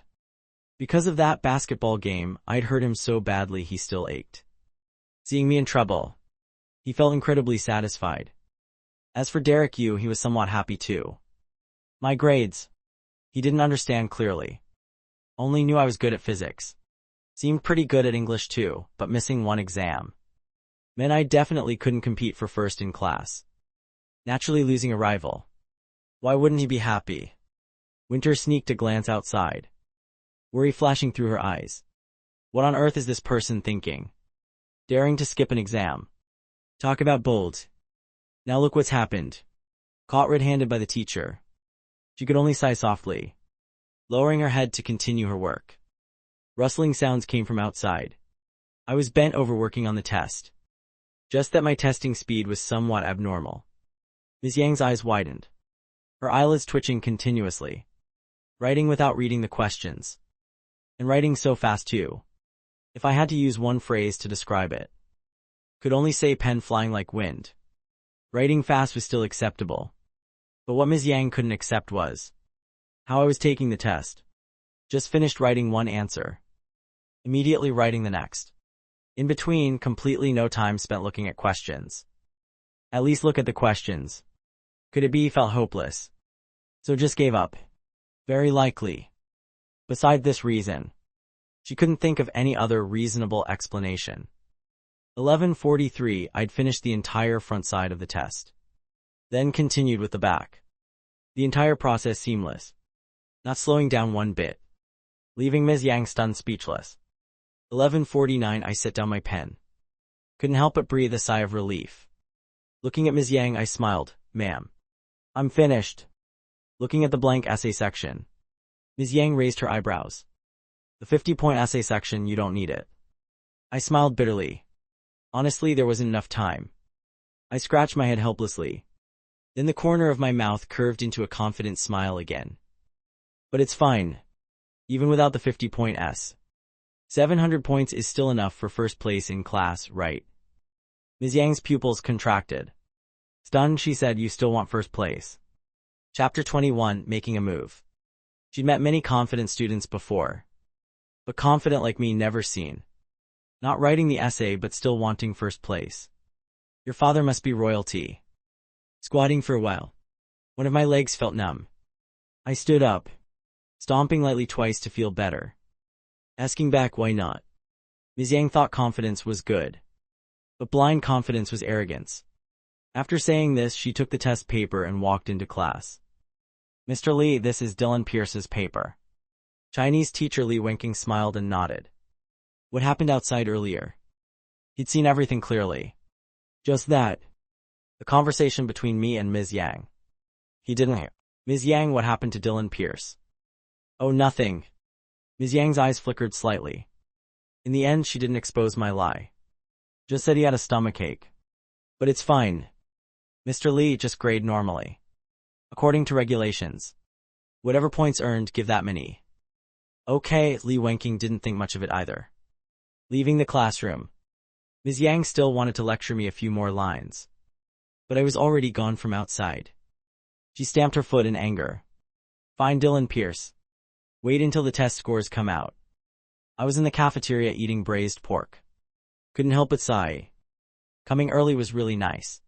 At least no need to queue. Bless. Today the cafeteria lady's hands seemed lighter too. Eating happily. A gentle girlish fragrance drifted up. I looked up. Winter sat down across from me. I was slightly stunned. Little Winter, why are you sitting here? This spot doesn't have anyone. Can't I sit here? Winter was annoyed. Inside starting to draw circles. Didn't he already say to call me by name? Only been a few days. Already forgotten. I smiled. Looking at Winter's food. I frowned. Her tray only had vegetables and rice. Nothing else besides that. Why only eating this? Dieting, Winter answered casually. Your figure is already beautiful, what's there to diet? Are you cultivating immortality or something? Winter's face flushed. Though I was complimenting her. Still sounded wrong somehow. I complimented girls too naturally. And very smoothly too. Could it be I said this to everyone? HMPH Playboy. Inside her heart. She quietly labeled me a playboy. If I knew what she was thinking right now, I'd definitely cry out in injustice. I know I'm handsome. But she really imagined too much. Being handsome truly was a crime. I grabbed my tray. Scooping half the braised pork onto Winter's tray. Eat all of this. I'll teach you physics. I just opened my mouth to say something. The words stuck in my throat. Originally she'd proactively asked me to help with physics. But from my mouth, it turned into something like exchanging bodies. Like selling myself. She was a person with principles. The meat is really good though. Watching Winter devour it. I laughed. Eat slowly, need me to get more for you. After saying this, I opened the water bottle cap for her. Don't just eat, drink some water. This scene. Like a father taking care of his daughter. The truth was exactly that. After being reborn. Psychologically, I completely surpassed Winter. I truly was raising her. Just that my motives weren't entirely pure. Thank you, Winter took a few sips. Murmuring, so good. But after eating for a while, she felt troubled again. She clearly made a diet plan for herself. Only persisted for one day. Already ruined by me. Winter, oh Winter. Why can't you control this mouth of yours? Wanna cry so badly. Seeing her frown. I laughed softly, don't overthink it. You need to eat full to have energy to diet. A reason like this was truly the first time I'd heard it. Seemed to have some logic though. If you don't eat full, where would you get energy to diet? So Winter channeled her frustration into strength. Sweeping clean all the braised pork. Her face immediately flushed crimson. I didn't deliberately not hear that. I smiled brightly. Let's head back to class. I'll take the trays. Gathering both our trays. I stood up heading toward the return area. Winter was slightly stunned. What's this? Adding meat, pouring water. After eating, even proactively clearing trays. Why does this feel strange? But strange in what way? She thought and thought but couldn't figure it out. Why are you standing there like a statue? After returning the trays. Seeing Winter still sitting there dazed. I smiled bright as sunshine. Let's go back to class, I'll teach you physics. Winter responded softly. Her heart somewhat confused. I treated her too well, didn't I? Good without reason. Then there must be ulterior motives. The motives definitely weren't pure. Reason reminded her. She should be wary of me. And in fact, that was correct. She saw me as a classmate. While I wanted to sleep with her. The motive was obviously not simple. Arriving back at class. I lightly touched Winter's shoulder.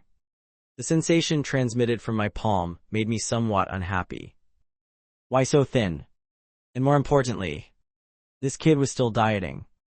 Wanting to fly to the sky or something. What? Winter turned around. Her eyes carrying a hint of doubt. Why are you looking at me like that? Is there something on my face? No more dieting. I was somewhat domineering. From now on you must eat properly. Look how thin you've become. Winter felt that dieting was her own business. What did it have to do with me? Why was I angry? Really puzzling. Didn't you say you'd teach me physics? After all, she needed my help. Winter forced a smile. Holding the advanced problem set, asking. The big problems at the back, I can't solve them. Seeking guidance from the expert. Attitude's not bad. I nodded. Then my tone changed. But this topic change is too obvious. Answer my question first. Then I'll teach you. No more dieting. Understand, my voice and gaze were rarely this serious. Very rarely. I know, Winter secretly pouted. No choice, people under the eaves. Must bow their heads. Who told her she needed my help?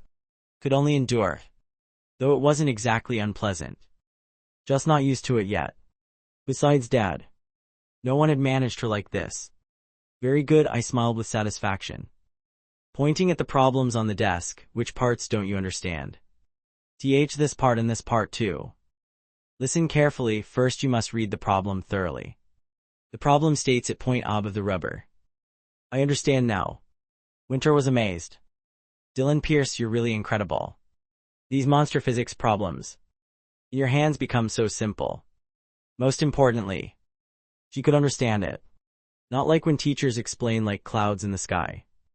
After listening, don't know what they're saying. Passable, I raised my eyebrows, study seriously. Only about 2 months left until the college entrance exam. Remember, your goal is to get into Harvard. How do you know? Winter's eyes widened.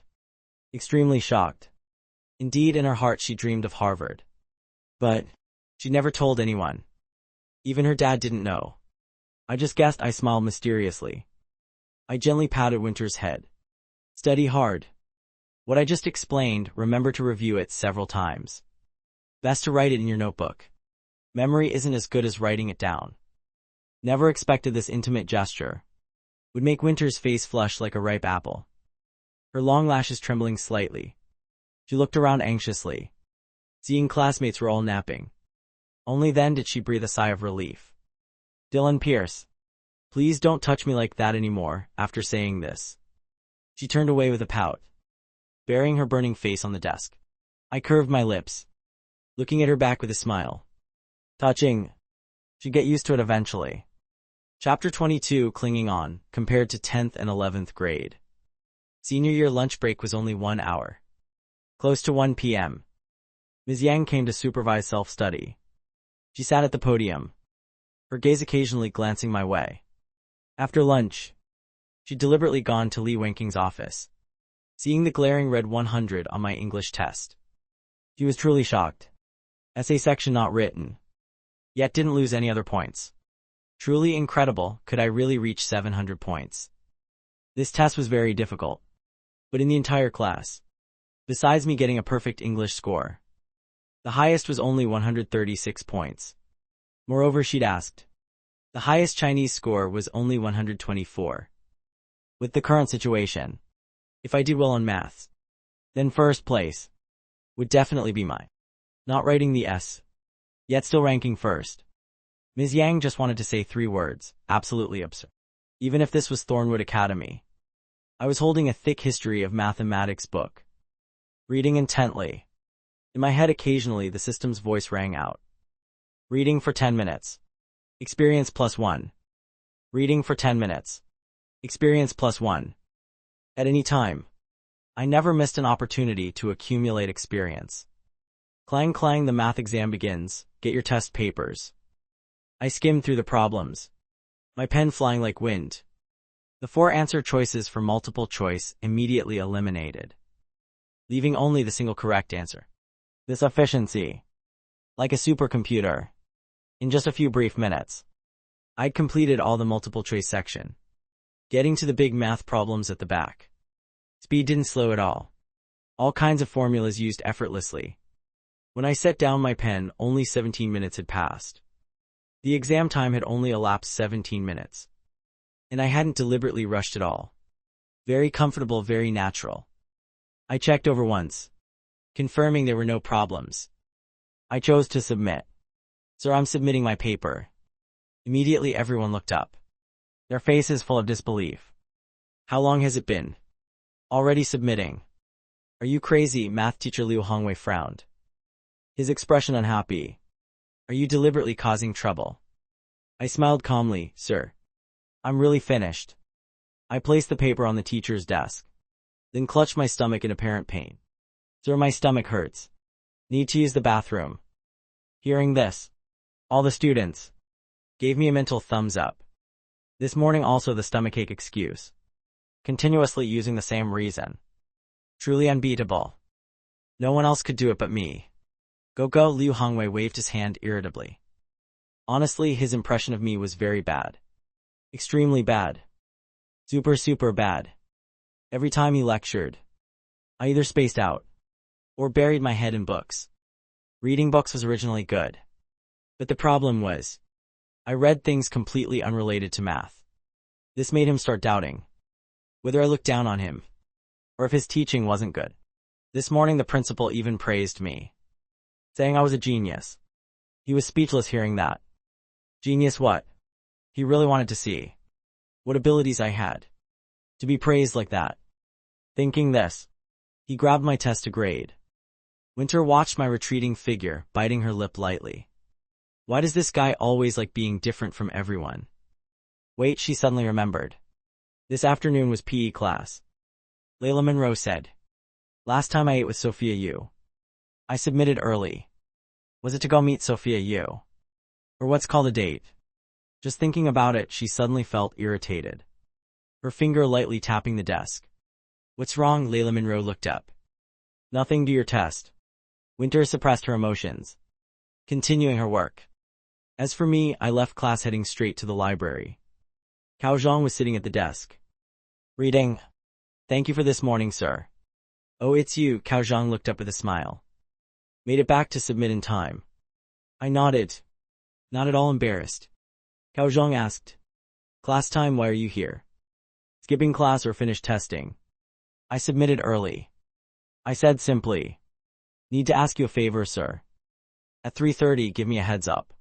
Such a kid. Cao Zhang laughed, shaking his head, pointing at the second bookshelf on the left. Go on. Your books from this morning, I left them there. At 3:30 I'll call you. Thanks. I went to the bookshelf, casually picking one to sit on the floor and read. Seeing this scene, Cao Zhang's face full of puzzlement. Submitting early just to come read books. This kid really is different. But he didn't know. I did all this for experience. In this world, experience is paramount. Thanks to Cao Zhang's reminder, I returned to class before papers were collected. Sir, the whole class turned to look at the door, their eyes carrying some pity. Even during Liu Hongwei's class daring to leave. Brothers, may you rest in peace. Liu Hongwei's temper. Everyone in class had experienced. The feeling was truly brutal. So the class often said, would rather provoke Ms. Yang than provoke Liu Hongwei. When everyone thought he was about to explode in anger, the next sentence left the entire class gaping. Come in. Liu Hongwei even smiled kindly, feeling better. Need to go to the hospital. The entire class fell dead silent. What's this? Did he take the wrong medicine? By normal logic, right now he should be scolding furiously. Yet he was smiling, like flowers blooming on an iron tree. Sir, I'm fine. I smiled, then returned to my seat. I wasn't at all surprised. The reason was naturally the math test. That's right. After finishing grading, in his heart was shock mixed with excitement. This math test was very difficult. Yet I'd finished in less than 20 minutes. And got everything completely correct. More importantly, the solution methods were very flexible. Even using college-level knowledge. Even he learned a few things. That was a true genius. For a student like this, how could he bear to blame? He even wanted to invite me for further discussion. Right, academic exchange. He learned quite a bit from my solution methods. Sounds unbelievable, but it's the truth. Clang clang, the exam bell rang. Everyone began submitting papers. Liu Hongwei collected the tests.